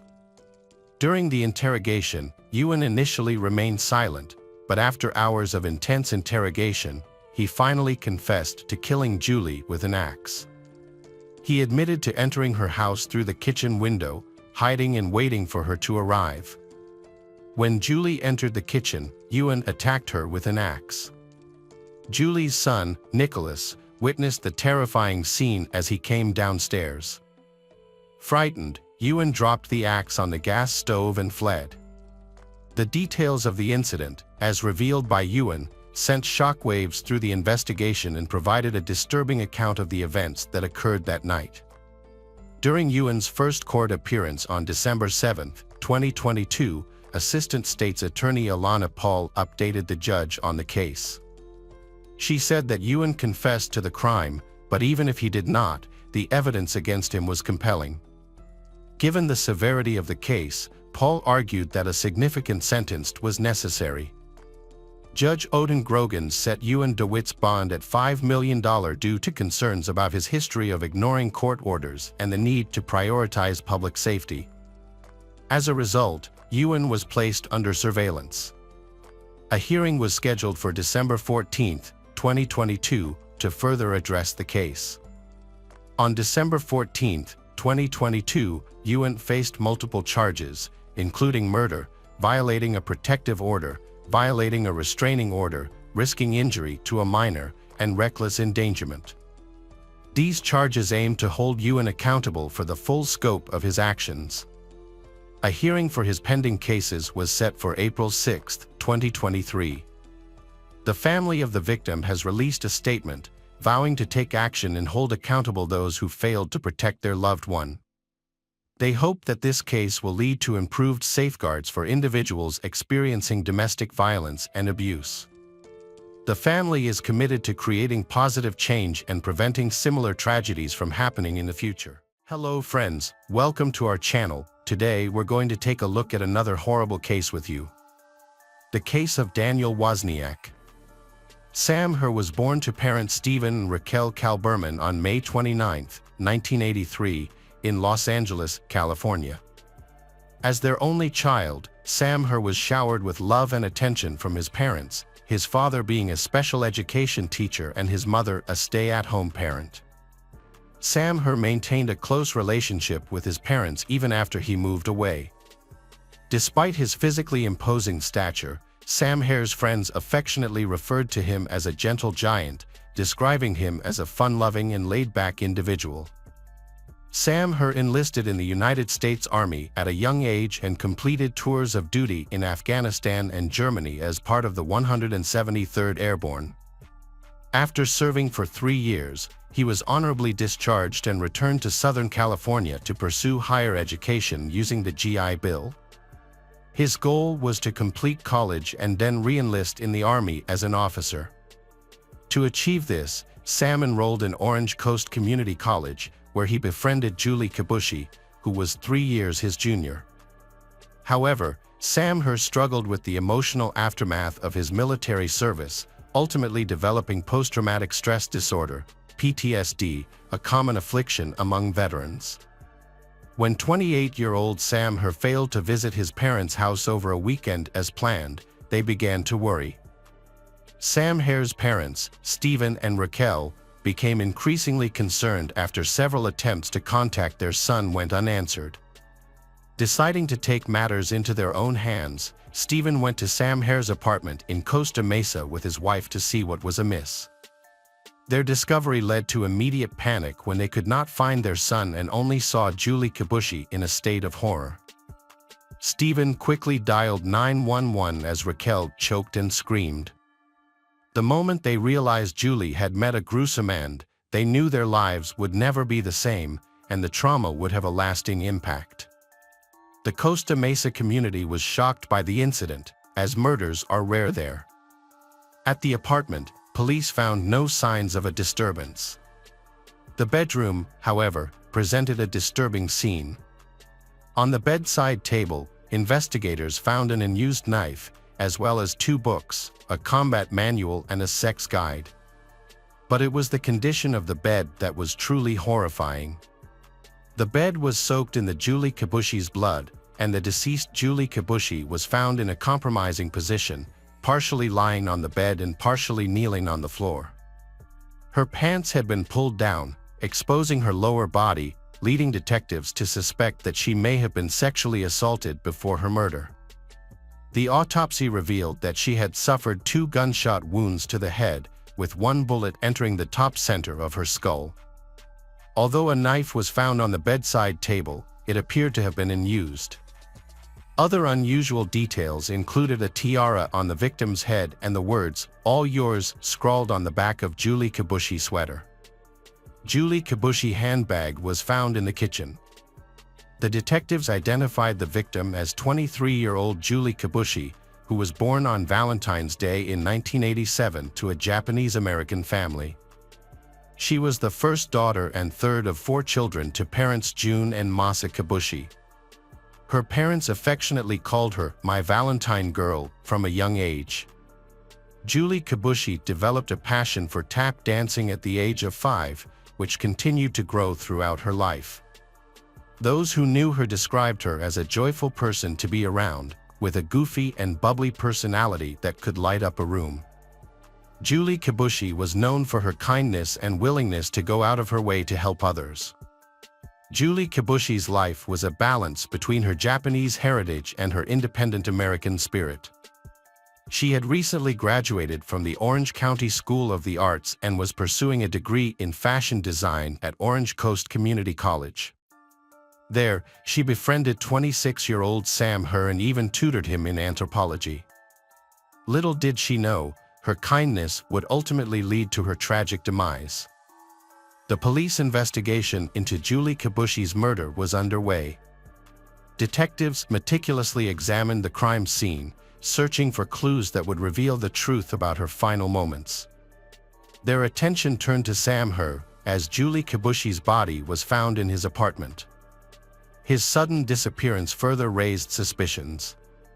With evidence pointing to Sam Herr's involvement, investigators decided to take a closer look at him. Detectives suspected that Sam Herr had committed the crime in a moment of passion and then fled. This theory was supported by the fact that Sam Herr was nowhere to be found after the murder of Julie Kibushi in his apartment.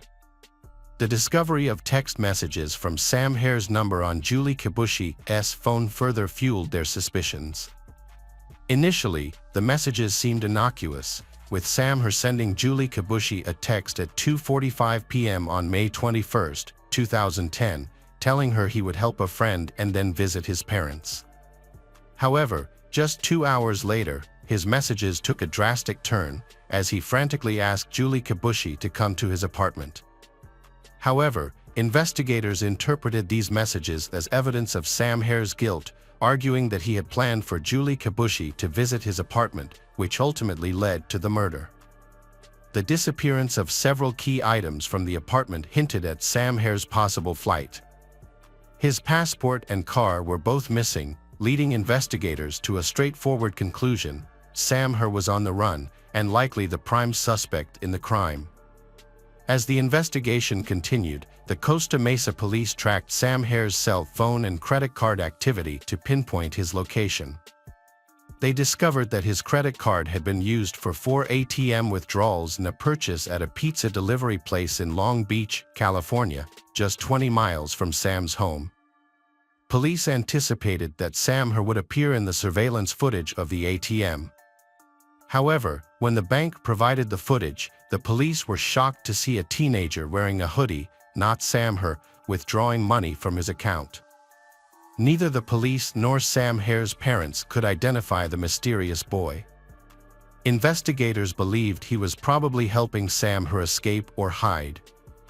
In either case, the Costa Mesa police were determined to find him.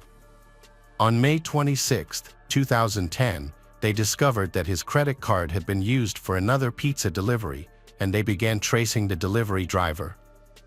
Police went to an address provided by a tipster, expecting to catch Sam Herr, but instead found 17-year-old Wesley Freilich and his friends.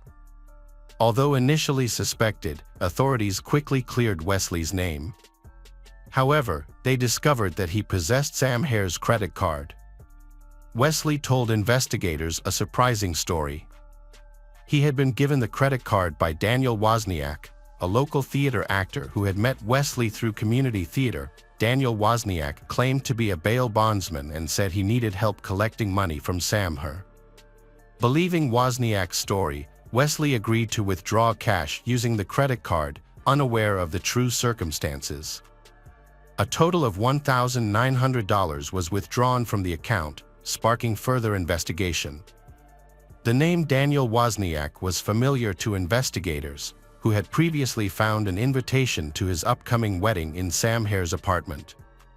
This raised several questions. Who was Daniel Wozniak, and what was his connection to Sam Hare? Was he involved in helping Sam Hare escape, or was he a more sinister accomplice to the murder? These questions needed to be answered. To understand Daniel Wozniak's potential role, investigators looked into his background. Born on March 23, 1984, Daniel Wozniak was the youngest of 3 brothers. Due to his parents' demanding work schedules, he spent a significant amount of time with his grandparents after school. Daniel Wozniak grew up in a privileged household and was accustomed to luxury. Daniel Wozniak's journey to becoming an actor began in his early 20s. Despite struggling to hold down a job and often having to move to low-paying positions, his passion for acting and singing in musicals kept him going. It was during this time that he met his future wife, a fellow actress, and they eventually got married. However, their happiness was short-lived. On May 26, 2010, the day of Daniel Wozniak's bachelor party in Huntington Beach, California, police arrived with an arrest warrant. This unexpected turn of events linked Daniel Wozniak to the murder of Julie Kibushi, as it turned out that Sam Hare, the suspected killer, lived in the same apartment complex as Daniel Wozniak. Authorities believed that Daniel Wozniak may have helped Sam Hare escape or hide, leading them to assume he was involved in the crime. Police arrested and questioned Daniel Wozniak. Initially, during interrogation, Daniel Wozniak claimed that his only wrongdoing was credit card fraud and that he had covered for his friend Sam Hare. He explained to investigators that he, Sam Hare, and Wesley had planned to withdraw all of his money from the bank and then report the credit cards as stolen. Daniel Wozniak claims he dropped Sam Hare off at a local mall. Detectives remained skeptical, however, believing that Daniel Wozniak was still protecting Sam Hare and had more to do with Julie Kibushi's murder than he had let on. In an effort to uncover the truth, police asked Wozniak to provide a DNA sample, a request that made him nervous. Detectives noticed Daniel Wozniak's nervous behavior when questioned about his DNA being found at Sam Hare's apartment, despite his attempts to act nonchalant. As the pressure mounted, he began to alter his story repeatedly. Eventually, Daniel Wozniak cracked and admitted he knew about Julie Kibushi's murder and had helped the perpetrator escape. However, when reminded that his DNA had been collected, he insisted it would not match any evidence found on Julie Kibushi's body, clinging to the claim of his innocence. Just as detectives were expecting Daniel Wozniak to reveal more information, he abruptly ended the interview. The detectives, determined to uncover the truth, informed Daniel Wozniak that he would be arrested as an accessory to murder if he didn't provide a full account of his involvement. Daniel Wozniak, who was scheduled to get married in just 48 hours, was caught between revealing the truth and avoiding arrest, which would ruin his wedding plans. Under intense questioning, Daniel Wozniak's story began to unravel. Detectives sensed his weakness and accelerated the process by falsely claiming that DNA evidence linked him to Julie Kibushi's body. They misled him, as DNA test results would not be available for weeks. Instead of disputing the claim, Daniel Wozniak surprisingly explained that his DNA would be on Julie Kibushi's body because he was near her. This inconsistent response raised suspicions. As Daniel Wozniak's lies continued to crumble, he made a stunning revelation. which was particularly alarming to detectives because they had initially observed only one gunshot wound at the crime scene. It wasn't until the autopsy was performed that a second gunshot wound was discovered, casting further doubt on Daniel Wozniak's credibility. Daniel Wozniak's confession implicated him as an accomplice to the murder, allowing investigators to formally detain him. However, detectives still needed to locate Sam Herr, and Daniel Wozniak refused to cooperate. Despite being in custody, Daniel Wozniak made a phone call to his fiancée, Rachel Buffett. Unbeknownst to Daniel Wozniak, the conversation was being recorded, which would eventually ensnare him in his own deceit. Rachel decided to prioritize her freedom over her relationship and informed Daniel Wozniak that she would share more information with the detectives. Realizing he needed to act swiftly, Daniel Wozniak became frantic and sought to negotiate a deal with the detectives, a reversal of his stance just hours earlier. Daniel Wozniak revealed a shocking account to the detectives, detailing his sinister murder plan. It began with a seemingly innocuous request to a friend, Sam Herr, whom he considered trustworthy. On May 21, 2010, Daniel Wozniak asked Sam Herr to help him move boxes at the Los Alamitos Theater attic, located on a local military base.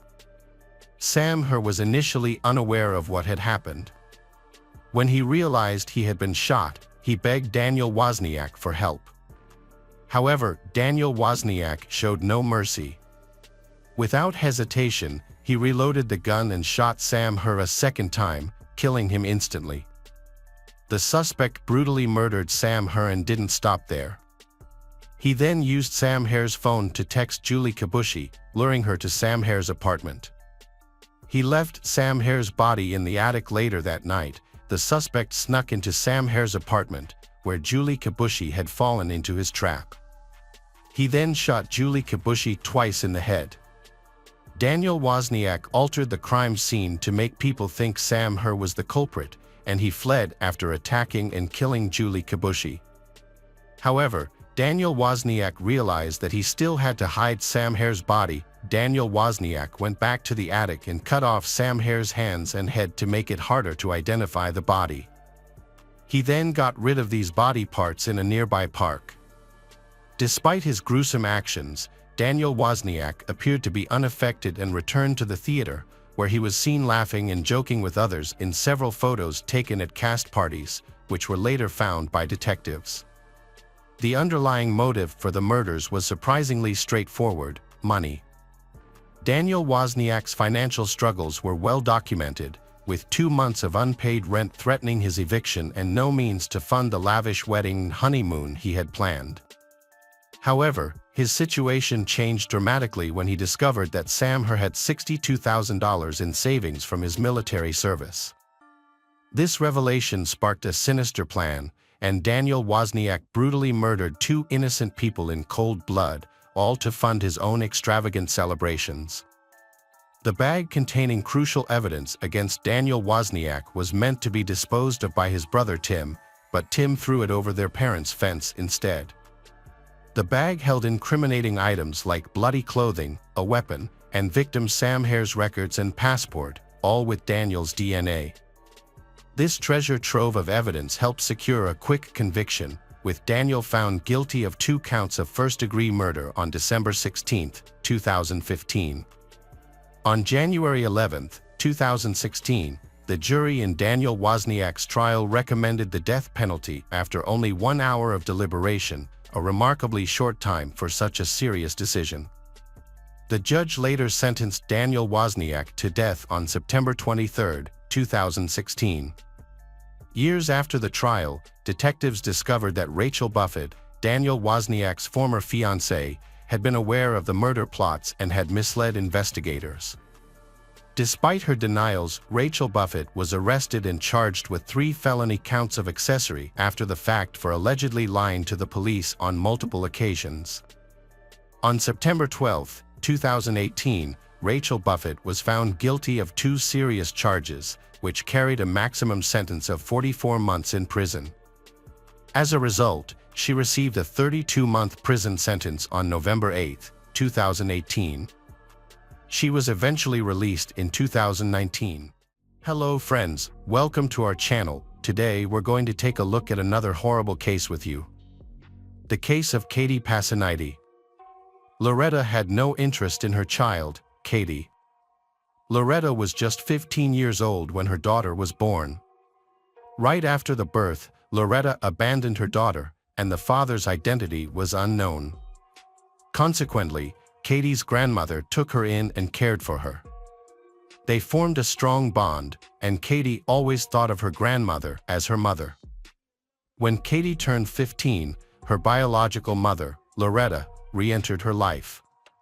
At that time, Loretta was 31 years old and had been living with a man named Ernest later for almost 10 years, even taking his last name. Although they were never officially married, they referred to each other as spouses. Shortly after reuniting with her mother, Katie decided to move in with her and Ernest. However, the family reunion did not go as smoothly as hoped. Their life changed significantly when she moved in. As a teenager, she began to rebel. Her mother and Ernest had trouble communicating with her. She often ran away from home, attended parties, and only called parents by their first names. The family never developed a close relationship with her.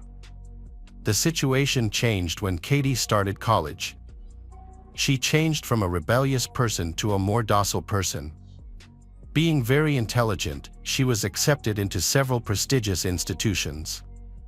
She graduated with a degree in chemistry and earned a doctorate in applied mathematics from Johns Hopkins University. While still a student, she met a young man named Anthony Passaniti, who would later become her husband. Anthony recounted that she was the first person to approach him to ask for gum, which led to their acquaintance. Their friendship soon blossomed into a romantic relationship. A year later, Katie and Anthony got married, and 2 years after that, they had a daughter. At that time, she was 27 years old. The family eventually moved to San Antonio, Texas. Here, Anthony worked as a physician assistant, and he had good career prospects in the medical field. Katie taught chemistry and mathematics at several schools, earning a good salary. She had a stable career, but she decided to leave her job to become a mother again. Family was always important to her, so she decided to adopt a little girl. During this time, Katie tries to reconnect with her mother, Loretta. Even though they rarely communicated with each other before, but now they are both trying to get closer. Loretta began visiting Katie and grandchildren frequently. By then, Loretta was already retired. Loretta and Ernest lived on a 25-acre estate in a small town called Keithville. They built a log house and a large barn for agricultural equipment. Ernest manages a small farm, which was an excellent way to earn extra money during retirement. In 2008, a major change occurred.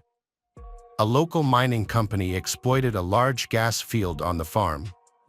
To obtain the extraction permit, Ernest was paid $400,000, and overnight, made him quite rich. He invested the money in his own business. Since he already had everything he wanted, he continued managing his small company as usual. Everything seemed normal, but a new problem arose.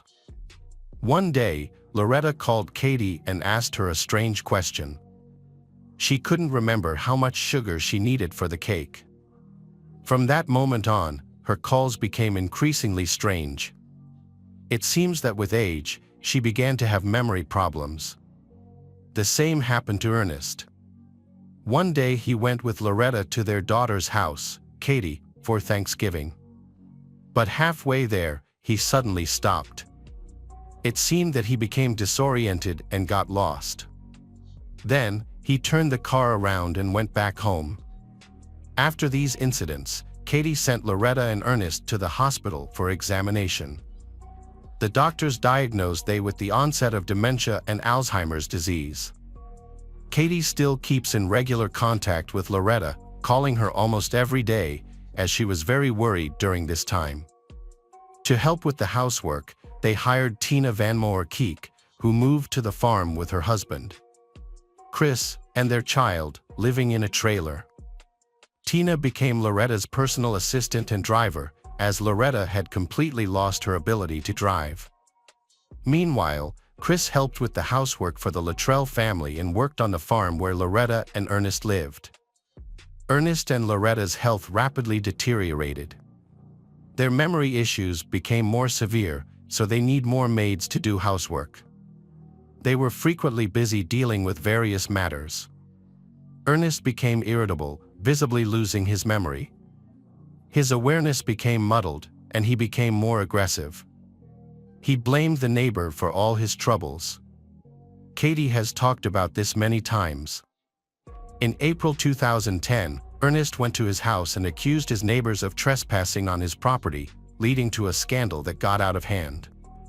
Katie, who was visiting Loretta, called the police and reported that Ernest had threatened to kill his neighbor. Sheriff's deputies detained Ernest and took him to the nearest medical center, where he underwent a psychiatric evaluation and received treatment for a while. His condition was poor, and upon arrival at the medical center, he was confused and did not know why he was brought there. While Ernest was in the hospital, Katie decided to help her mother, Loretta, solve the problem. She went to the medical center and presented a power of attorney over Ernest's property, which he had supposedly signed earlier. Katie insisted that Ernest remain in a nursing home for Alzheimer's treatment, as his behavior was unpredictable and aggressive. She felt that he could be a danger to himself and to others. However, he denied having threatened his neighbor or having had a conflict. According to him, he did not understand why he was in a medical facility and demanded to be sent home. The situation was unclear. Had Ernest really signed the power of attorney and just forgotten, or is there another motive in this?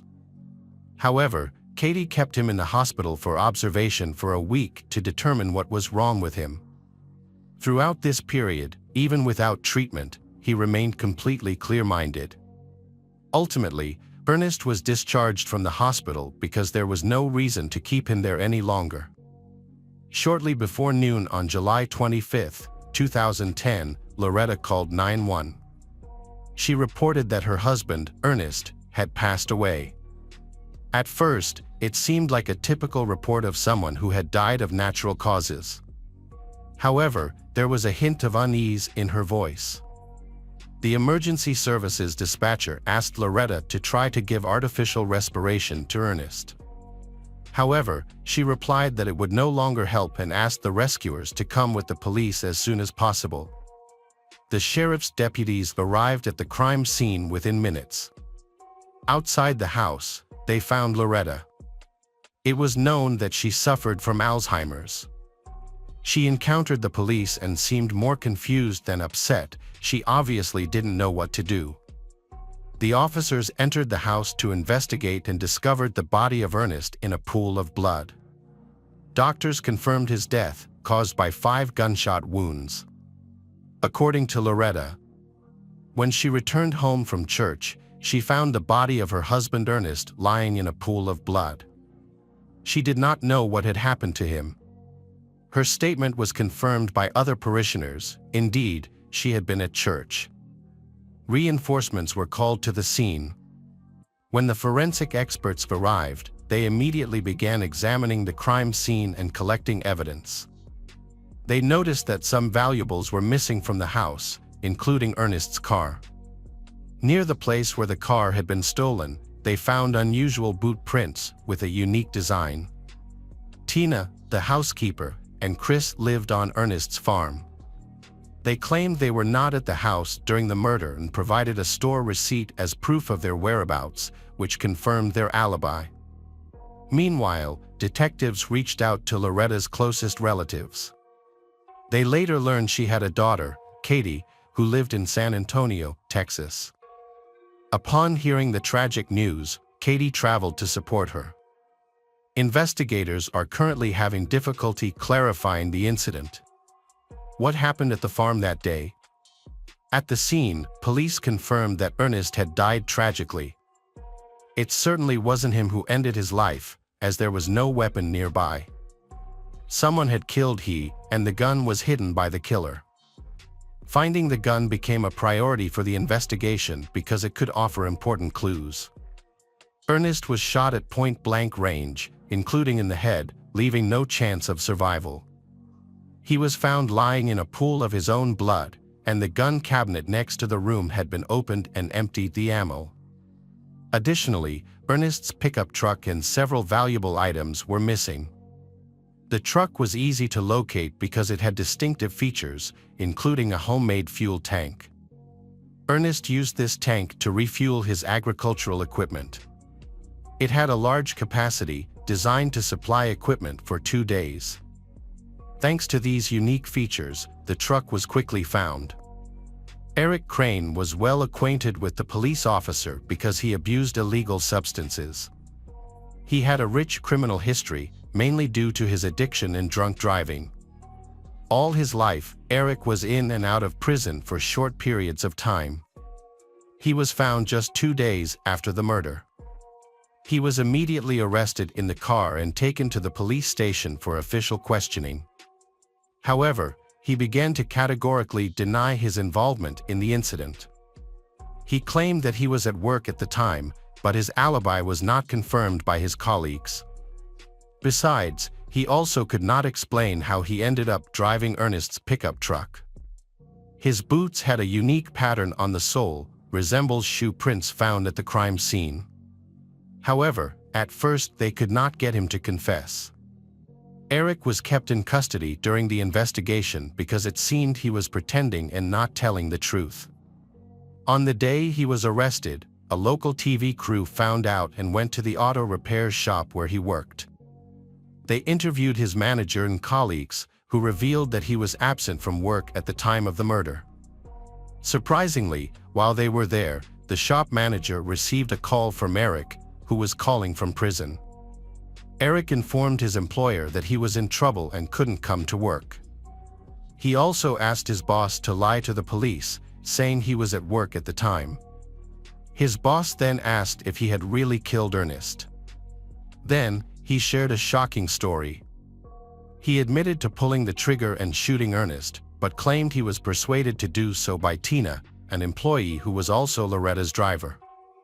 It turned out that Tina and Eric were lovers, and she had asked him to help with the crime. He claims that Loretta is the one behind it all. Eric claimed that Loretta lied and went to church during the crime to create a false alibi.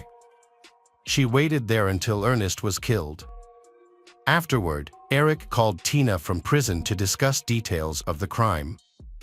A few hours later, a recording of this conversation reached the police station. Investigators needed to verify if Eric was truthful, if Tina and Loretta were involved in the murder. On July 28, Tina was brought in as a suspect.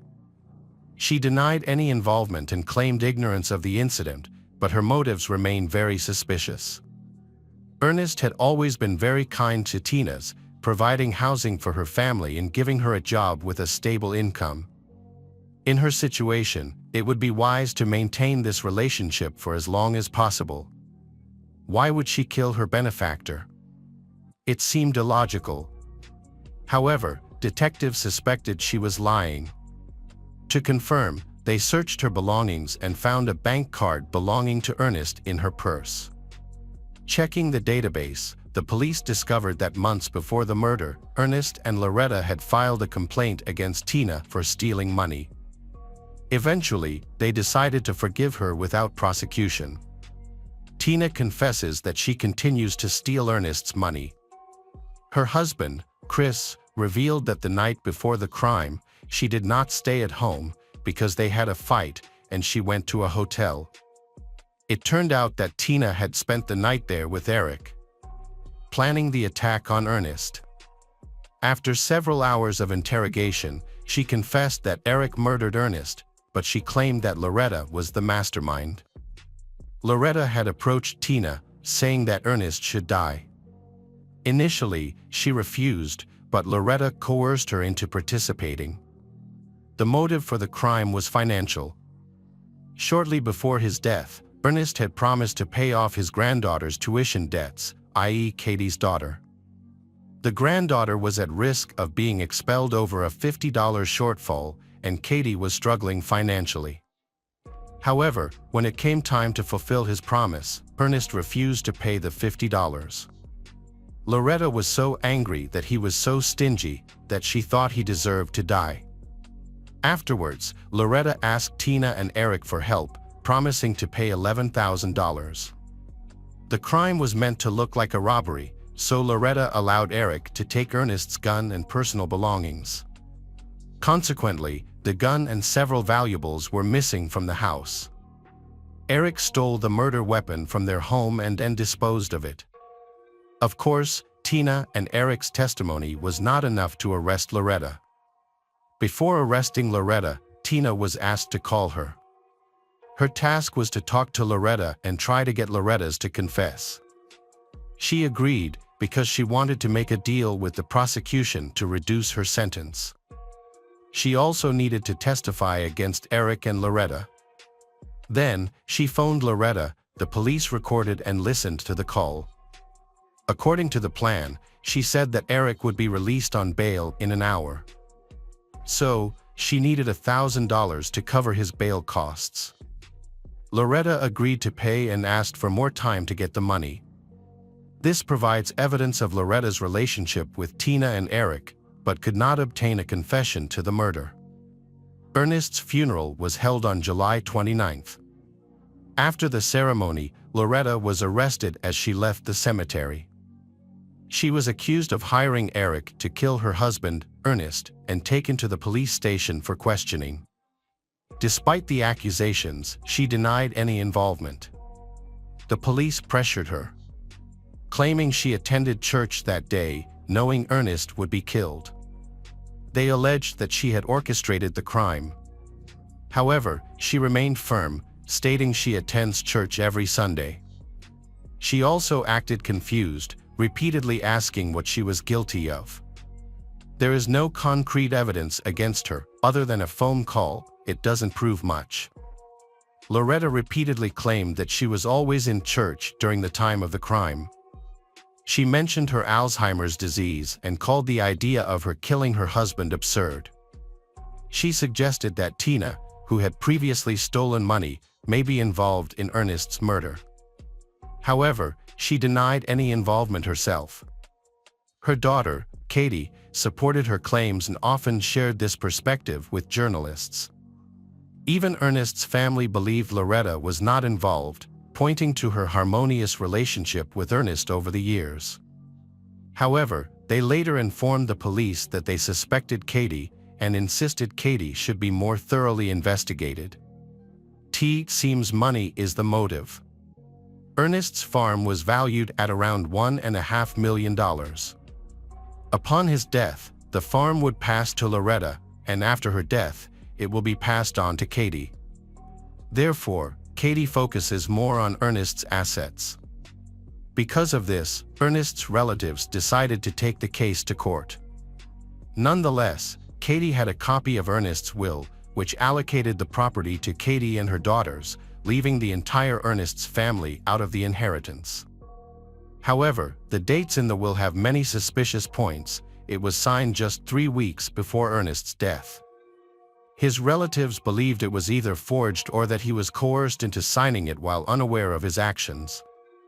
Consequently, they decided to contest the will in August 2010. By then, the investigation into Ernest's murder was nearly complete. There were 3 suspects: Loretta, believed to be the mastermind, Tina, an accomplice, and Eric, the executor of the plan. However, detectives suspected a 4th person might be involved. This was Katie, who had the strongest motive and stood to gain the most from the tragedy.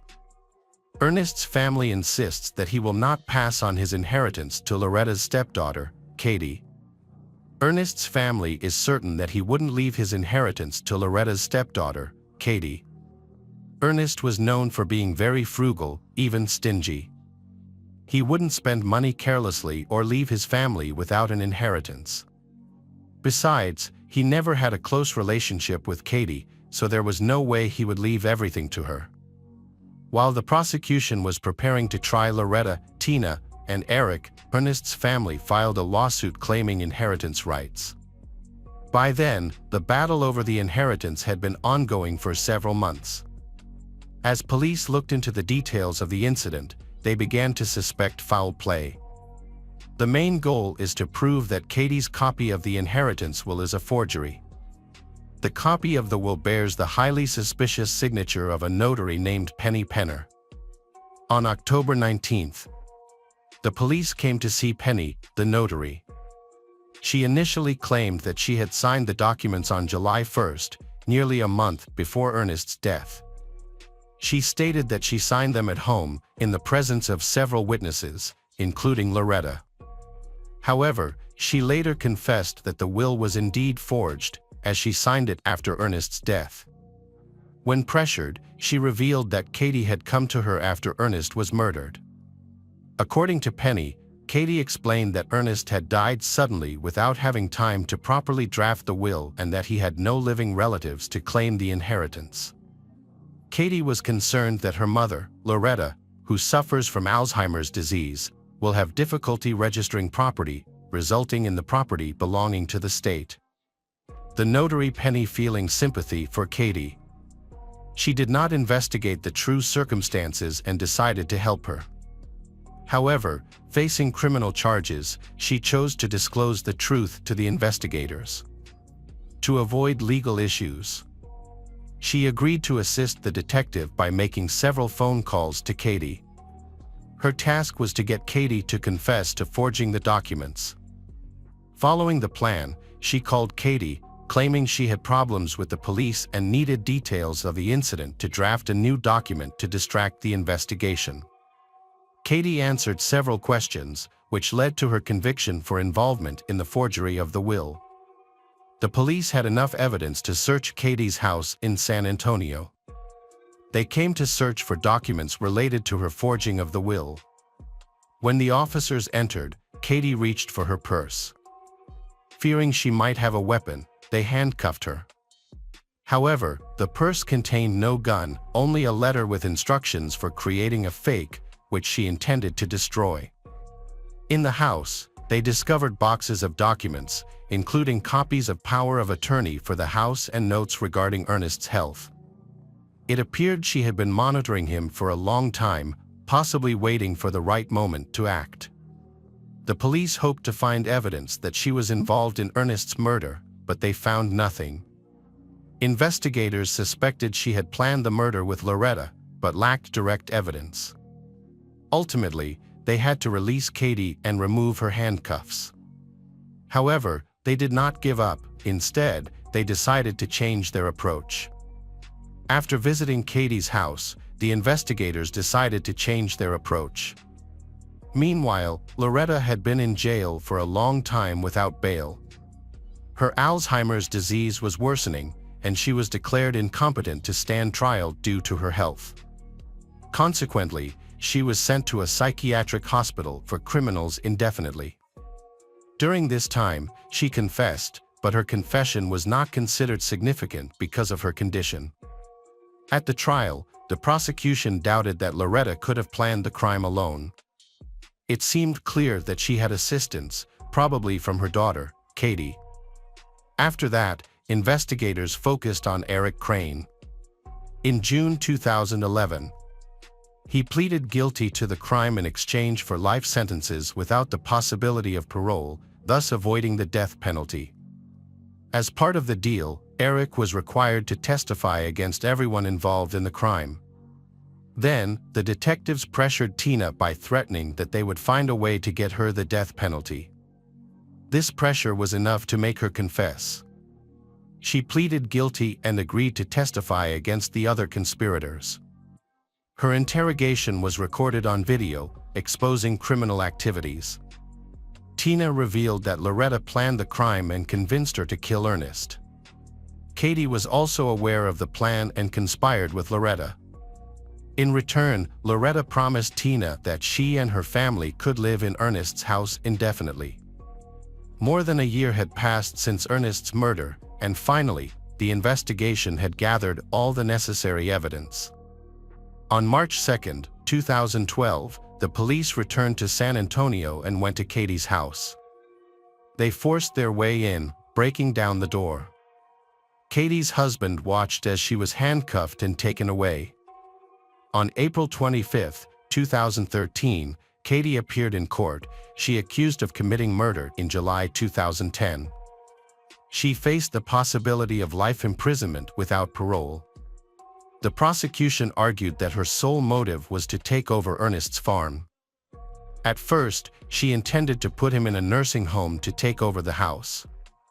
She planned to fabricate a story about a scandal with the neighbors, then trick him into signing the power of attorney. When this plan failed, she allegedly turned to a more violent alternative. By this time, Loretta's Alzheimer's disease had progressed, but Ernest remained in good health. Katie had always had a poor relationship with him, and it was clear that he would deny her an inheritance if her mother, Loretta, died first. This gave her a motive to eliminate him, with one theory suggesting the murder was staged to look like a failed robbery. At trial, Tina claimed that she was forced to participate in the case without any other choice. She stated that Katie pressured and threatened her, trying to persuade her by promising payment. However, Tina's testimony was not convincing to the prosecutor's office. The prosecution's other key witness was Eric. Contrary to expectations, Eric testified that discussions about the murder plan only involved Tina. He claimed he never discussed it with Katie or Loretta, but suspected Loretta's involvement. Later, he added that if Katie had been involved, he would have known, but he was hearing about her involvement for the first time. The defense presented arguments to prove Katie's innocence by focusing on document forgery. According to the lawyer, Katie had indeed used a notary's services to prevent her mother from receiving an inheritance, but this has nothing to do with the murder. Loretta did not attend the hearings due to health issues. The prosecution played a recording of Loretta's testimony where she admitted involvement in the murder, but she didn't mention anything about Katie. On May 14, 2013, after just an hour and a half of deliberation, the jury reached a verdict. Katie Passaniti was convicted of conspiracy to commit murder and forging multiple documents. She received a life sentence without parole. As they left the courtroom, Ernest's family thanked each juror for their decision. They succeeded in contesting the will and inherited Ernest's entire estate. Despite this, Katie continued to assert her innocence, visibly shocked and fearful after the verdict. Tina, who cooperated with the prosecution, avoided the death penalty but was sentenced to life in prison without parole. Loretta continued her treatment until her death and never appeared in court.